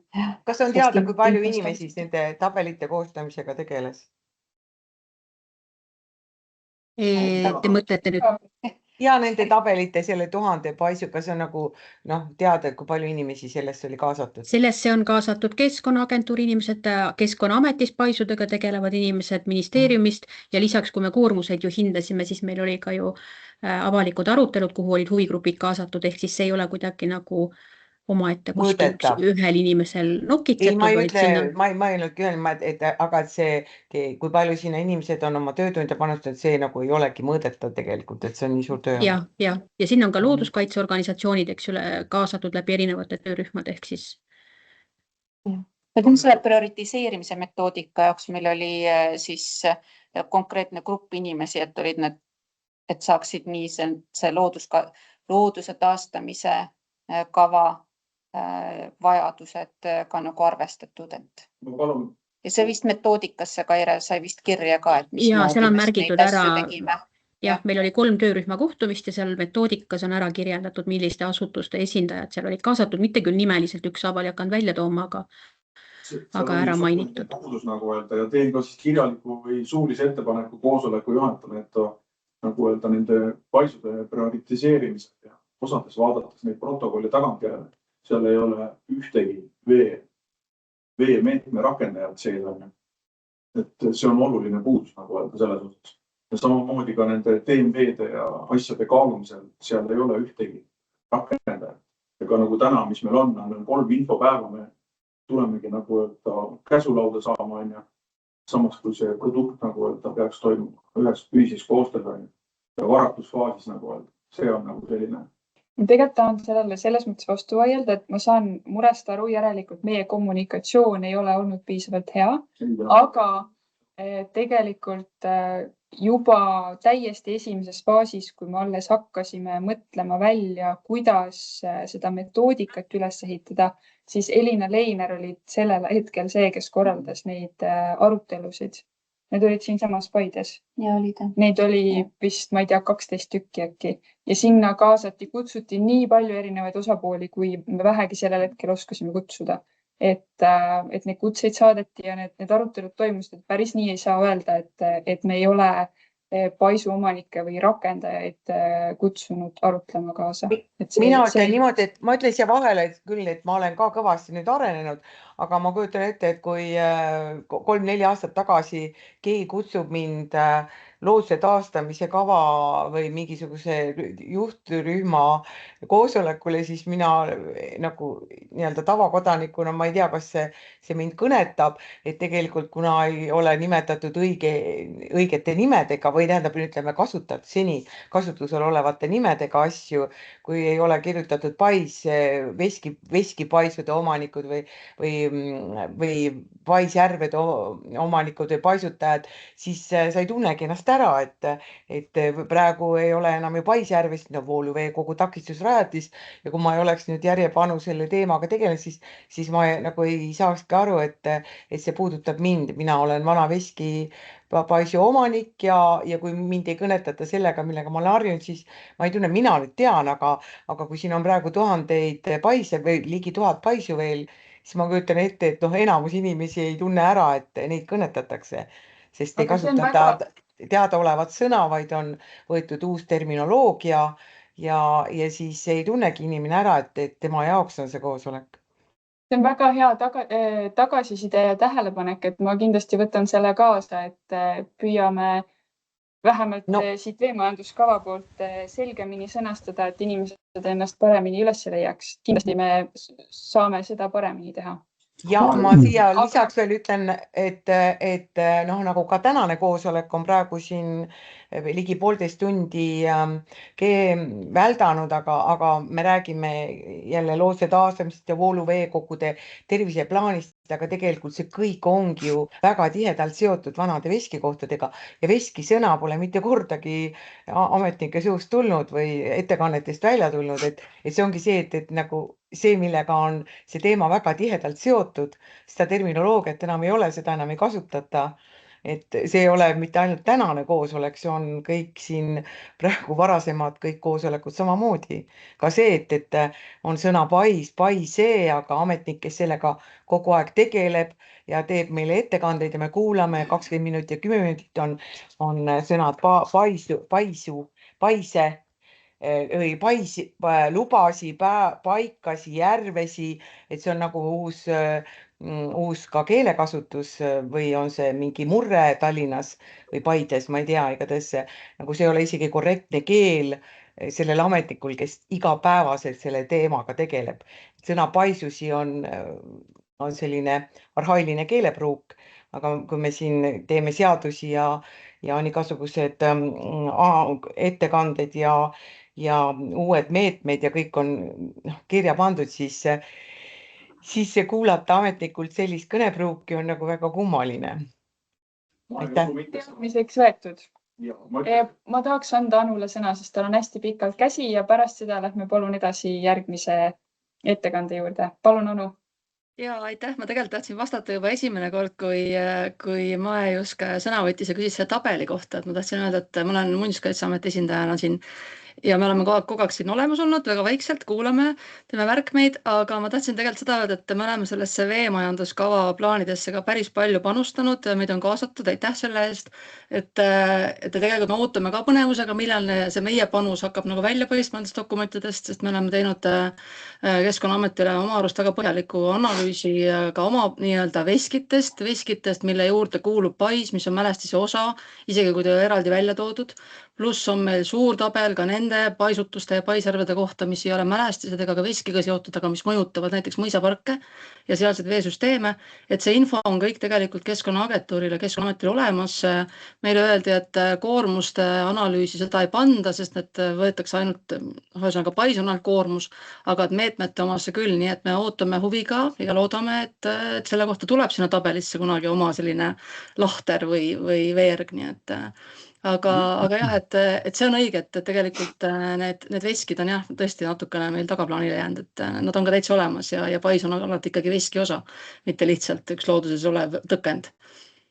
Aga seda tahtsin öelda. Aitäh, Anu. Ja. Kas mõjutusamet oli kaasatud selle prioriteetsuse tabeli koostamisse? Ei, kahjuks meid ei olnud. Ma tegelikult natukene kahetsen, et meid ei olnud absoluutselt kaasatud sellesse DMV-de koostamisse, sest et see oliks olnud täitsa loogiliselt just nimelt see koht, kui me eelmine kord vaatasime siin paisuomanike teabepäeval ka, et need DMV-d tulenevalt ka näiteks nendes kohtades, kus ongi inimtegevuse mõju väga suur, eks ole, et siis sellesse meid ei kaasatud.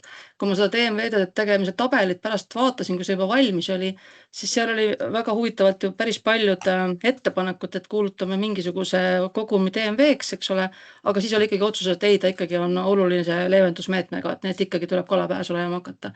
Et ka kalapääs nendel puhkudel on meie jaoks selline kompromiss, mis on valus, sest reeglina selle käigus kaob paisutus. Et ega paisutus on samamoodi osa sellest samast mõisakompleksist või veskikompleksist, see paisjärv. Et see on just see küsimus. Elina, ma tean, et sa tahad edasi minna, ma lihtsalt korra vastaksin Anu kommentaarile ja ma ütleksin selle ära. Mina olin see inimene, kes agentuuris päris Muinsuskaitseametist andmeid ja ma tõin juba koormuste hindamise juures tegelikult pildile selle info, kas pais ise on mälestis või asub mälestise koosseisus. Ja siis ma selgitasin ka seda ära, et koormuse hinnangud, kui seda ta ei mõjuta, sest meie eesmärk tol hetkel, selle ülesande eesmärk on ju kaardistada ära inimtekkelised koormused, mis ongi nagu see, kas ta on mälestis või mitte, ei puutu selles etapis nagu asjasse. Mis puudutab seda paisude prioriseerimise metoodikat, siis seal on paisud mälestisena ja mälestise koosseisus olevana arvesse võetud ja selle saab metoodikas ka välja lugeda. Et lihtsalt need on väga erineva iseloomuga tööd olnud, mistõttu selles koormustes ei saanudki seda kuidagi arvesse võtta. Aga ma arvan, et nüüd vist Elina tahab edasi liikuda, et see oli lihtsalt väikene selline täpsustus. Aitäh, Kaire. Ma kahjuks, Rein, panen teid ootele ja annan sõna praegu Marilile ja tuleme teie juurde tagasi koha peale Marili ettekannet. Ma loodan, et nii sobib.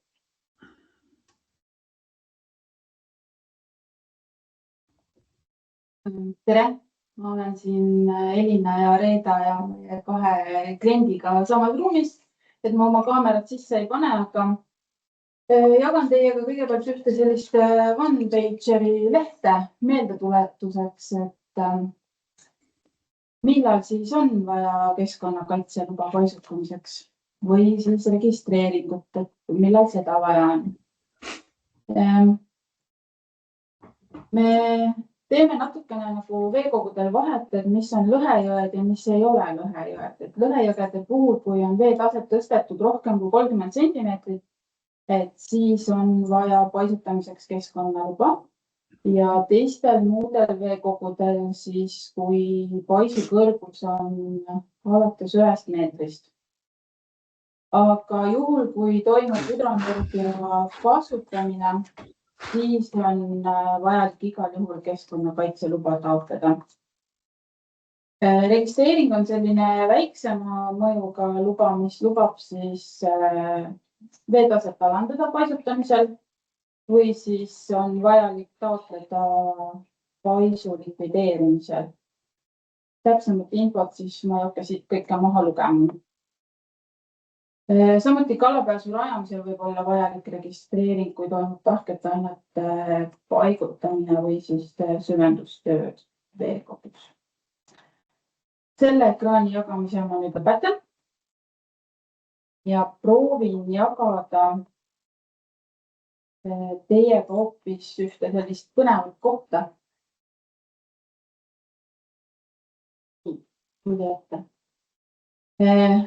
Kuidas siis saab taotleda keskkonnaluba? Keskkonnaameti kodulehelt on leitav selline süsteemi link nagu podcast, keskkonnaotsuste infosüsteem. Siin tuleb siis kõigepealt teha kasutajaleping, et te saate siia sisse ennast registreerida ja avaneb teile töölaud. Ma igaks juhuks mainin, et käesolev töölaud ja keskkond on nii-öelda koolituskeskkond. Et mul tegelikult ausalt ka ei ole ühtegi keskkonnaluba, aga koolituskeskkond on siis selle jaoks, et me näeksime kliendi vaadet ja me saaksime seda siis arendada. Et klientide tagasisidet oleme päris palju kasutanud, et näiteks seesama töölaud. Et mida soovitakse siin siis näha, et kui on inimesel juba olemas keskkonnaluba, et mida ta soovib, kui ta siia on ennast Kotkasesse sisse registreerinud ja tulnud, mida ta esimese asjana siin näha soovib. No minul on siin mõned deklaratsioonid, mis on esitamata, siis vastamata dokumente õnneks ei ole ühtegi, hiljutised dokumendid, mis on minuga seotud, siis millised aktiivsed menetlused ja siin nurgas siis on veel üle tähtaja kohustused. Ma olen jätnud midagi tegemata ja siin all on nimekiri sellest, mis on lähenevad kohustused. Mainin ära ka selle, et siin keskkonnas on võimalik märkida enda siis nii-öelda lemmik meili aadress, kuhu tulevad siis teavitused, kui Kotkase infosüsteemid midagi teiega seoses, teie keskkonnaloaga seoses toimub. Aga kui ma nüüd, mul ei ole täna võib-olla keskkonnaluba ja ma sooviksin seda taotleda, siis on siit selline koht nagu taotle uut luba. On võimalus kohe valida, et mis valdkonna luba ma soovin. Paisutamine on meil teatavasti veevaldkonna luba. Ja veel kord tuleb infot, et millisel juhul siis on ikkagi see keskkonnaluba vajalik. Ja võib-olla hoopis ma vaatan, et ma tahaks hoopis registreeringut. Või siis ma kelin siin allapoole, hoopis mul on lehmalaut, on vaja sõnnikut kompostida. Saan siit sellise teatise teha. Või siis väga oluline teema on ka veekaitsevööndis raie, et Keskkonnaameti nõusolekut on vaja. Aga hetkel soovin ma taotleda keskkonnaluba.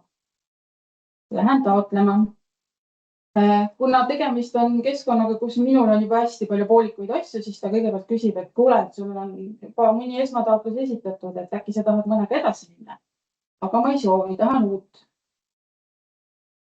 Nii. Siin on nüüd siis võimalus täpsustada, et mis teemal me siis taotlema hakkame seda keskkonnaluba. Paisutamine. Sama nupu all on ka hüdroenergia kasutamine. Mainin siia, et kui ma näiteks olen vesiviljeleja, ma soovin kasutada Paisjärvest pinnavett. Ma soovin puurkaevust võtta põhjavett suuremas koguses ja mul on veel ka vesiviljelus, siis kõik need linnukesed saab siin ilusasti teha ja ta jääb ühe selle veevaldkonna alla. Kõik vajalikud tegevused saab võtta ühe keskkonnaluba. Aga hetkel jätame ainult paisutamise. Salvestame valdkonnad ja läheme edasi. Siin nüüd kõik need, mis on rohelise kirjaga, tuleb siis vormid ära täita. Veeheite üldkirjeldus, keskkonnaloa siis omaniku andmed ja paisutamisega seotud siis andmed.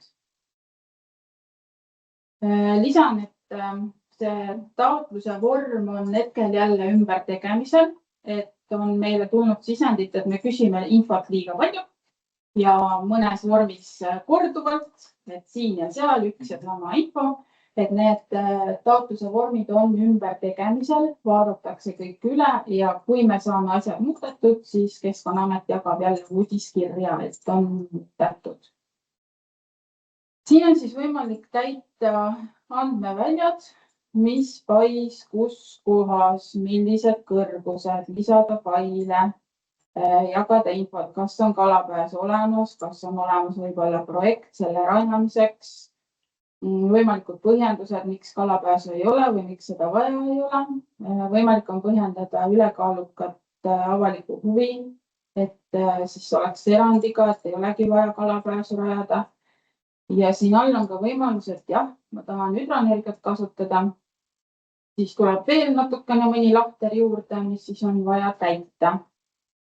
Et kui taotleja jääb nüüd selle taotluse andmete väljadega täitmisel hätta, siis võib alati pöörduda meie klienditeeninduse poole või siis ka veespetsialistide kontaktandmed on Keskkonnaameti kodulehel täiesti täitavad. Nii, aga taotlust ma hetkel täitma ei hakka. Ütlen nii palju, et kui te taotluse täitmisega otsustate, et nüüd on kõik hästi, vajutate salvesta kontrolli, siis Kotkas automaatselt annab teada, kas on vigu, kas on mõni lahter, mis on kindlasti vaja täita, on täitmata. Juhid tähelepanu, kus on midagi puudu, võib-olla mõni fail lisamata, et ta annab selliseid veateateid. Ja kui ühtegi veateadet enam ei ole, siis järelikult on vähemalt Kotkase automaatsüsteemi järgi taotlus suurepärane ja võib minna esitama. Keskkonnaloa taotlemine on meil tasuline ja esmataotluse riigilõiv on 1990 €. See on siis ühe valdkonna kohta. Mainisin ära, et vesiviljeluse puhul saab siis kõik need tegevused, mis vaja on, paisutamine, vesiviljelus, põhjaveevõtt, pinnaveevõtt, kõik ühe loa peale. Aga kui soovitakse ka näiteks jäätmeid käidelda, vesiviljeluses tekivad ka jäätmed, et siis see on teine valdkond ja see tuleb siis ka loale lisada lisariigilõivu eest, mis ei ole sama 1990, vaid on mingi protsent sellest. Hetkel jään täpsustava vastuse võlgu riigilõivu seaduses on see täpselt kirjas. Nii, aga läheme edasi. Ma olen loa kätte saanud või õigemini taotluse Keskkonnaametile esitanud. Keskkonnaameti spetsialist vaatab taotluse andmed üle. Vajadusel küsib lisainfot, juhib puudustele tähelepanu ja kui on taotlus korrektne, nõuetele vastav, saab võtta menetlusse. Keskkonnaloa menetlus on siis hetkel nõuetekohase taotluse saamisest alates kuni 90 päeva.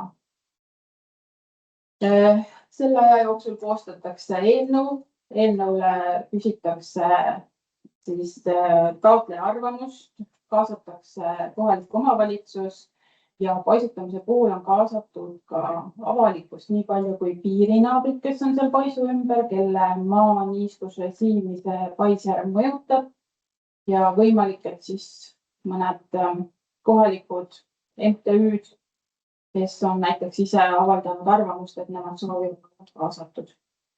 Vajadusel tehakse avalik arutelu. Ja kui siis rohkem kellelgi mingeid vastuväiteid ei ole, saab keskkonnaloa siis ära vormistada. Ja keskkonnaluba. Siit ma saan võtta nüüd keskkonnaloa, mille ma olen ise endale andnud selleks, et teile näidata, mida siis keskkonnaluba endast sisaldab. Muidugi siin Kotkases tegelikult on võimalus vaadata kõiki keskkonnalube, mis on Keskkonnaametis välja antud, mis on aktiivsed. Ja võtame siit loa detailandmed. Oluline keskkonnaloal on vorm V9, kus on siis kirjad, nõuded veekogu paisutamise ja hüdroenergia kasutamise kohta. Milline pais, kus kohas ja kuidas seda siis võib kasutada. Et jah, keskkonnaluba annab siis õiguse paisutamiseks. Aga kirjeldab ära ka siis nõuded, mida on vaja täita.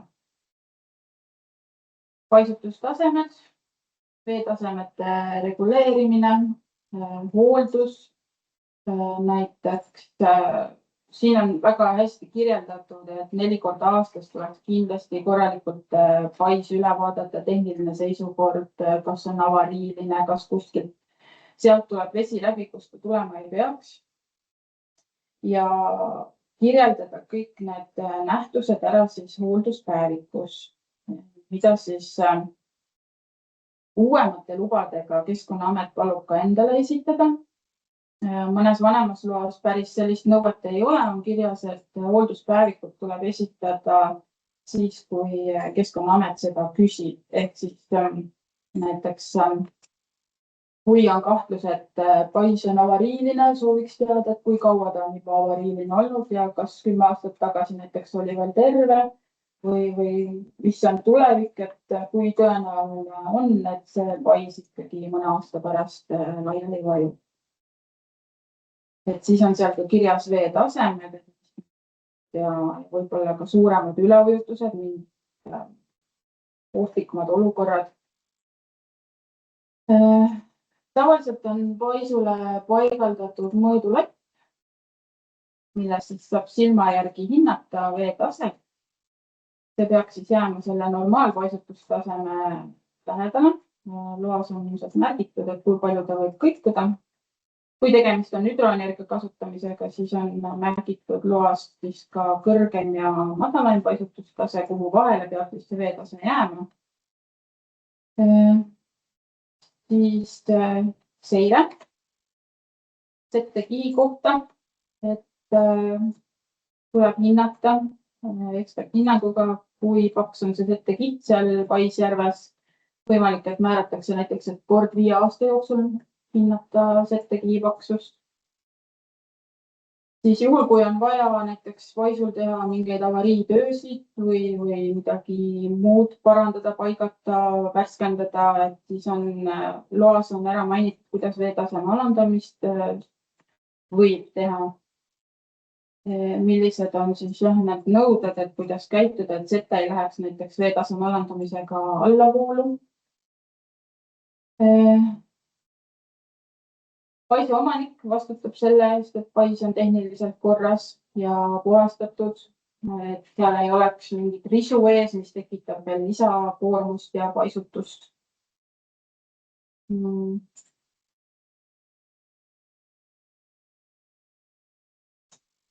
Ja siin siis kõige lõpus on, et kuidas siis neid teavet siis Keskkonnaametile esitada.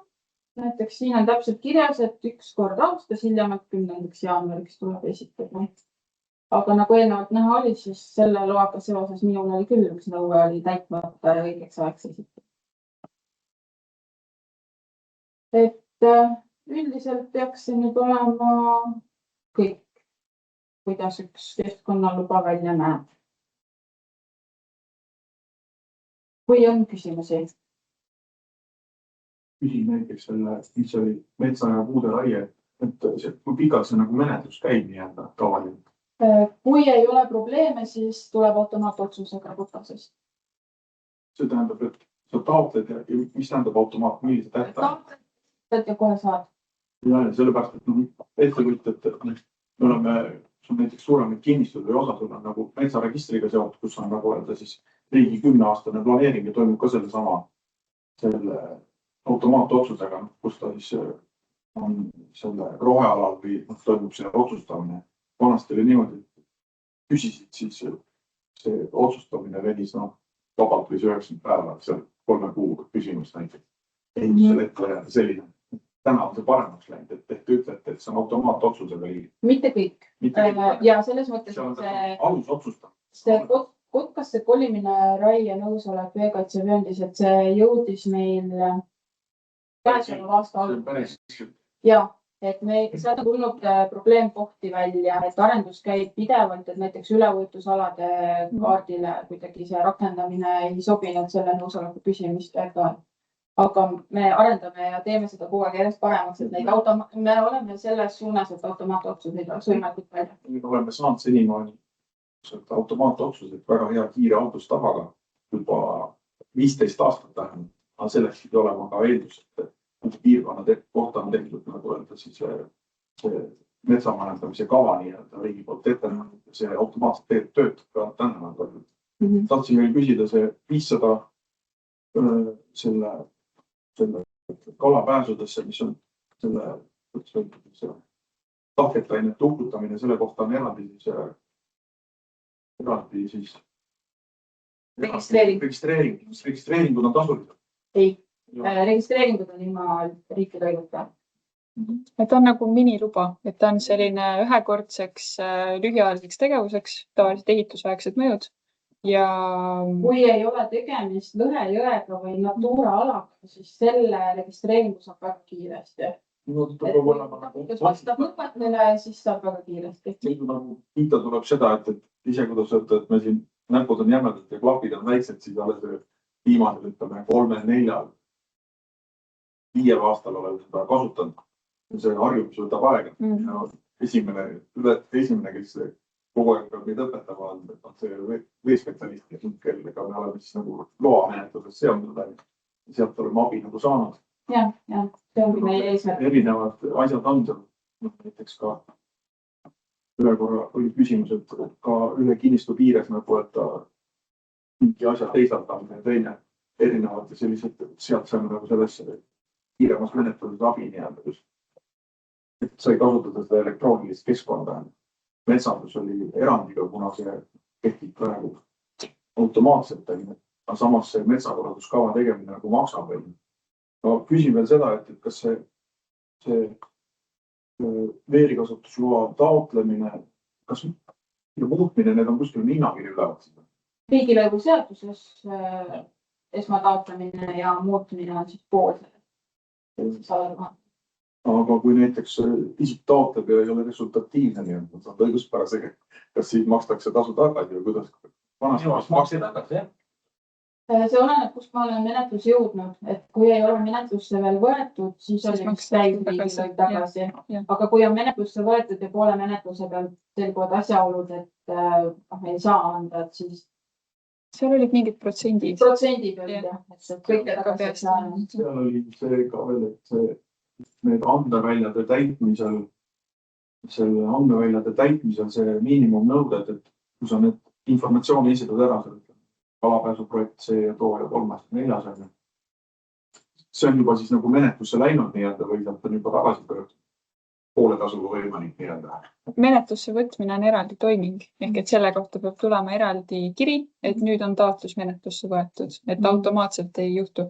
Aga siin veebis on üks hästi nagu oluline küsimus tegelikult, et miks peab küsima keskkonnaloa menetluses kõikide piirnevate kinnistuomanike nõusolekut, kui tegelikult on olemasoleva paisuga tegemist, võib-olla sa korra seletad seda loogikat ka?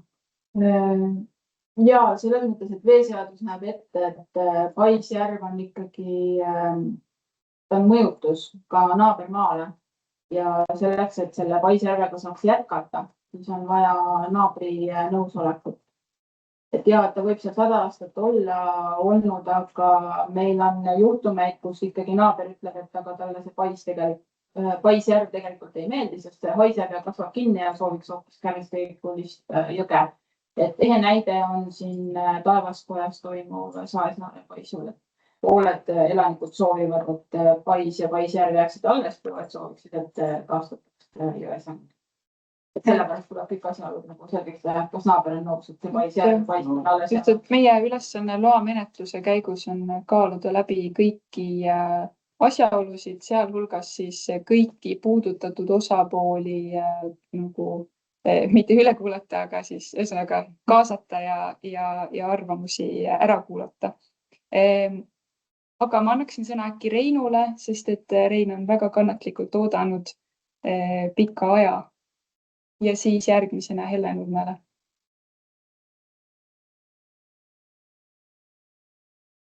Rein, kas te kuulete meid? Olgu. Ja praegu vist ei kuule. Annan siis sõna, palun Helle Nurmele. Kas on kuulda mind või? Vabandust, mul oli mikrofon millegi pärast jälle välja teinud. Mina olen Rein Kitsing, inseneribüroost Merin, hüdrotehnika insener. ja nende kalapääsu teemadega olen tegelenud aastast 2005. Ja mul on lihtsalt küsimus, et teil oli nagu vist praegu luubi all 400 nagu enam olulist paisu seoses veemajanduskavaga siis nagu läbivaatamisel või. Ja tehti ju tööd, 2005 oli üks etapp, siis olid teatud 10 paisud, millele ka siis läks hiljem ehitus peale, tehti need kalapääsud ja 2012-13 oli inventariseerimine, kus oli 800-900 paisu. Ja seal töötati ka nagu need meetmekavad kõik välja. Mul on lihtsalt küsimus, et kas te seda olete üldse aluseks võtnud või nagu toetute üldse sellele ja olete nüüd tänase teadmise sinna juurde pannud ja selle baasil või on see ära unustatud asi või? Mis siis tehti või? Põhiline on see 2013 inventariseerimine ja 2012. 2013 maksis 1,2 miljonit, meil oli silmad suurendamine, see realiseerus vist 800 pluss 700 kahes grupis ja ise olen suunanud ka veskivarama, et kõik vaadati seda viibilt, et mis seal toimub. Ja, et see on meie... Raske leida, ta on küll väga Exceli põhine, aga see veeraamdirektiivi aruandmine ülespoole ongi Exceli põhine asi, millega tuleb leppida. No see on nüüd kontsentreeritud info lihtsalt seal, selles on küsimus ja inimesed käisid ju koha peal, vaatasid üles, kõrgused võeti siit ümber puhttehniliselt, seal oli hüdrotehnikud olid ju kõik üle Eesti, hüdrotehnika insenerid, siis kalandusspetsialistid, teadlased olid juures, keskkonnamõju hindajad, selles mõttes see tabeli sündiski kontsentreeritud, et kui see teabe on aluseks, selles mõttes on ta hea, et mille pealt ju minna, et mitte ei hakata nullist või uuesti, aga selge, et see on nüüd pidev protsess, osa on seal tehtud, on siin ilmselt seire all, kuidas on need tulemused kalapääsu seisukohalt, veemajanduse kava vaatepunktist ja puha, see on see nagu loomulik protsess ja elu, nii et seal ka sees olid veel ju muinsuskaitsese teemad ja kõik oli ju nagu selles mõttes kajastatud ju. Kõige tähtsam on viimased 3 lahtrid, kus on nagu prioriteetsus, nagu ökoloogilist majanduslik hinnang ja otsustatud maatriks. Esimene on tehniline osa, nii see on asi ja see on, millega siis tuleb tööd teha.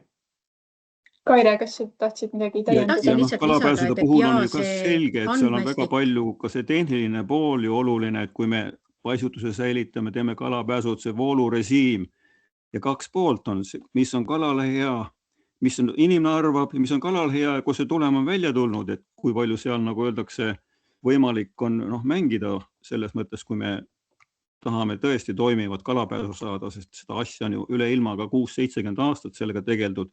Nii-öelda kui need kamberkalapääsud ja kõik olid olemas, need alternatiivsed muid kalapääse, need on pikalt tegeldud ja on käidud ka Austrias ja need kogemused on teada ja see ei ole lihtne teema. Ja igal kohta tuleb loomulikult konkreetselt vaadata kõik need plussid, miinused ära hinnata ja ka puhttehnilises lahenduses igas kohas konkreetne lähenemine. Tahtsin lihtsalt Reinule vastata. Nii et jõudu teile siis. Andmed on Eesti looduse infosüsteemis registrites, paisuregistris on kõik need andmed sisse kantud, paisude koormuste hindamisel on nendega arvestatud, aga et lihtsalt siin tulebki, seda võetakse kõik arvesse, aga nagu ka Reeda ennem välja tõi, et meil on ka nüüd looduse taastamise kava juures, eks ju, millega me peame ka samamoodi arvestama.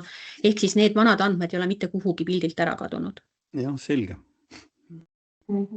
Mis selle inventuuri puhul võib-olla on selline nõrk koht on just sellele küsimusele vastamine, et mis võib-olla just sellest vetega seotud keskkonna eesmärkide vaatest, et kui me vaatame, et paisutus on ületamatu ja tehnilist head lahendust ei ole, et kuidas siis kalastiku hea seisund saavutada, sest see ongi nagu see,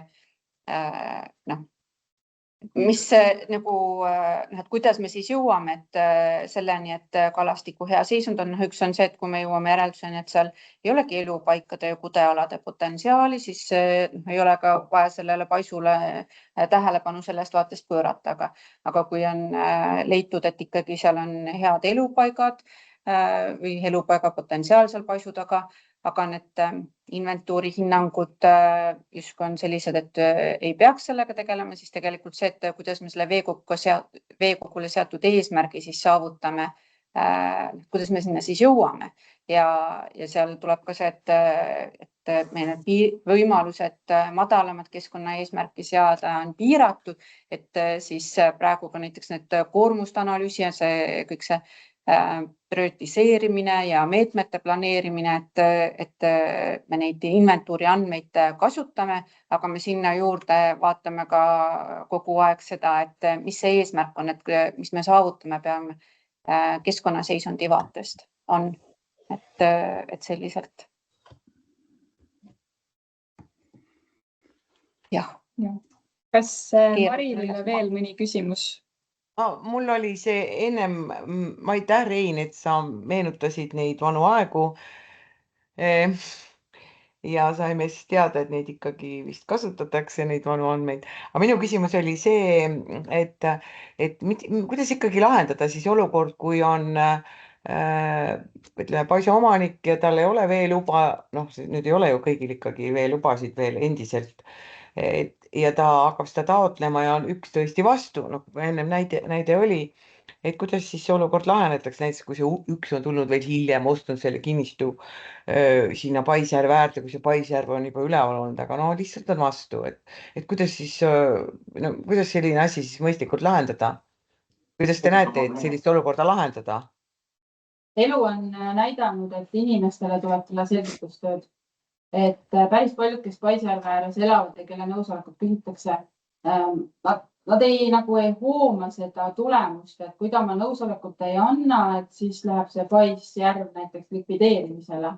Aga samas see inimene, jah, paljud on rahaahnuse peal ka väljas, et soovivadki raha ja oma kasu ja esitatakse ka tingimusi, et aga sellisel juhul Paisjärves veetaset tuleks tõsta või alla lasta. Aga siin taga on tugev selgitustöö. Et kui on soov ikkagi paisutada, siis tuleb maaomanike nõusolek kätte saada. Oot, aga siis on nüüd niimoodi, et näiteks on 6 tükki on nõus ja üks ei ole, et kuidas see siis läheb likvideerimisele, et ma ei saa praegu sellest aru, et siis kuidas see seaduslikult toimuma hakkab, näiteks kui meil muinsuskaitsealune piirkond ja kõik muud teemad juures, et siis ühe omaniku mittenõustumise pärast läheb likvideerimisele või? Et kuidas ikkagi sellist olukorda maandada, et ei tekiks niisugust patiseisu? Värske kohtulahend, mis oli Soodas, kus ta Marili kindlasti teab, on ju täpselt on. Ei, oota, Jaan, oota. Ei, ma ei räägi üldse, et peaks kohtusse. Minu küsimuse eesmärk ei ole see, et peaks kohtusse minema asja lahendama, vaid see, et kuidas ikkagi seal veeloas võiks see asi ära olla lahendatud nii, et ühe inimese sellisest kiusust või teadmatusest või vastuseisust ja kui ka tehakse teavitustööd, ju siis või on mingid muud põhjused, et ta ei ole ikkagi nõus, et kuidas see tekib ju patiseis, et kuidas seda ikkagi lahendada nii, et see oleks seaduses või seal määruses kuidagi kirjas, et see asi laheneb. Seaduses on üsna selgelt või täiesti selgelt ongi kirjas see, et peavad olema kõigi maaomanike nõusolekud. Et kui nüüd meil on nüüd Eestis et on üks erand on selle Soodla veehoidlaga, kus siis avastati, et tegemist on ülekaaluka avaliku huviga, sest Soodla veehoidla vett kasutatakse Tallinna linna joogiveena ja kohus siis tõesti ütles, et tegemist on ülekaaluka avaliku huviga. Ma ei soovitaks kohtusse minna, see on väga pikk tee. Pigem on ikkagi korralik lobitöö lihtsalt. Ma lähen tagasi oma küsimuse põhjuse juurde, et miks ma selle esitasin. Ma tean ise, et tuleb selgitada või vajadus on selgitada ja rääkida, aga miks jääb üldse seadusega koos selline patiseis õhku, et kas ei võiks seda kuidagi muuta selles seaduses? Et sellist olukorda ei tekiks, sest kas või see esimese õigus või et kes on kauem seal olnud, et kui keegi ostab juba oma kinnistu ja naaber on Paisjärv, et siis tal ei tohiks olla ju nii suurt kaalu või nii suurt sõnaõigust selle veeloa taotleja veeluba õhku lasta, et see seadus on natukene jäik või piiratud, et ta ei lahenda tegelikult olukorda, vaid ta võib tekitada just konflikti, ta võib tekitada vastuseisu ja kas see on seaduse eesmärk? Seaduse eesmärk on ju olukordi lahendada, nii et oleks hundid söönud ja lambad terved. Et minu arust selles seaduses on on nagu väga suur risk sees, et kas kuidagi võiks algatada mingi muudatuse, sest me ei tea kunagi, mis olukord võib tekkida ja võib-olla ongi aastaid kestev patiseis ja tõesti kohtus käiks seda ei lahenda. Et see ei ole nagu mina ise võtsin ka 6-7 ja näiteks üks suri ära, teine tuli asemele ja kui ta tahtis, oleks tahtnud, oleks ta kiusu pärast kasvõi mitte andnud või siis ma ei saa vanemaid inimesi kätte, aga mul on 5 või 6 inimese nõusolek käes. Et kuidagi seda nii-öelda astmeliselt, et kes on olnud ennem seal või kes on sellega juba selle paisjärvega juba naabriuses ostnud, et kuidagi sellised argumendid sisse panna, et keegi täiesti näiteks 6 aega vana omanik ei saaks kogu ajaloolist kompleksi õhku lasta, et ta ei anna luba. Vastus on Riigikohtu otsuse lause. Jälle Riigikohtu, aga ei peaks kohtusse minema. No, et see oleks juba seaduses kirjas. Enne kinnisasja omandamist kehtinud piirangud said otsustada nimelt soodlast, et põhimõtteliselt ka Jüri Raismaa, kes õigusvastalt võõrandatud vara sai suure tõenäosusega 1993. aastal, need kinnistu naabrid lepivad ja arutavad ja nii nagu Mari-Liis ka tõi näiteks, et igasugune kohtuskäik ja vastuolu on väga suur jama ja Keskkonnaamet ei soovi kolmandate isikute vaidlusse sattuda, see on raske, see on kindlasti ja kulukas selles mõttes, et tsiviilnõue võidakse esitada ka ameti vastu ja olles tihedalt kontaktis nagu Tallinna Vee juristidega selle teemaga algusest peale, kus Tallinna Vesi erastati ainult veepuhastusjaam ja siis tulid pudinad järgi, selle erandi saamine sinna, see kestis vähemalt 15 aastat julgelt, kui mitte rohkem on. Ja see läheneb erastamise aegadesse, kus põhimõtteliselt üks rääkis paisust ja teine rääkis vesikompleksist ja kui Maja ütles, et tahaks seal meetmetabelis oleks ilus sõna nagu vesipoiss, siis seal on kõik nagu öelda, need on kalakasvatus, vesiviljelus, energeetika, jahutamine, kui igaüks tahab ilusaid väljendid saada, siis läheb see nimekiri pikaks, seal on oma tagamaa. Aga ma siiski nagu ütleks, et see pretsedent nagu öelda on selles mõttes nagu õigusloovad korda loon nii-öelda, et just nimelt, et siis ka Hellenurmet või ükskõik keda ei saa lihtsalt tühjast kohast rünnata nagu öelda. Ja see avaliku arutelu platvorm ikka on meie au ja südametunnistus Keskkonnaamet, kes aitab kõigil osapooltel siis seda siluda, seda vestlust ja erimeelsust, kui õnnestub. Kui ei õnnestu, siis ei ole midagi teha. Keskkonnaamet ei saa suhte psühholoogiaid ja tagamaid seal kõike enda kraadisse võtta nagu. Nii on ilmselt see asi. Aga igal juhul me aitäh sellele teemale tähelepanu juhtimast ja me tegelikult tunneme ise seda valu ka väga teravalt, oleme kursis ja oleme püüdnud seda ka lahendada ja püüame edasi. Et on täitsa teada meile see mure.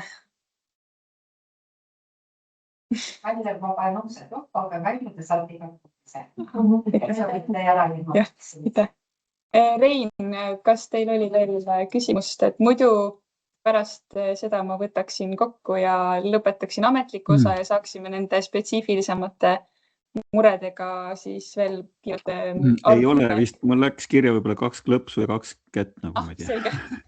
Aitäh.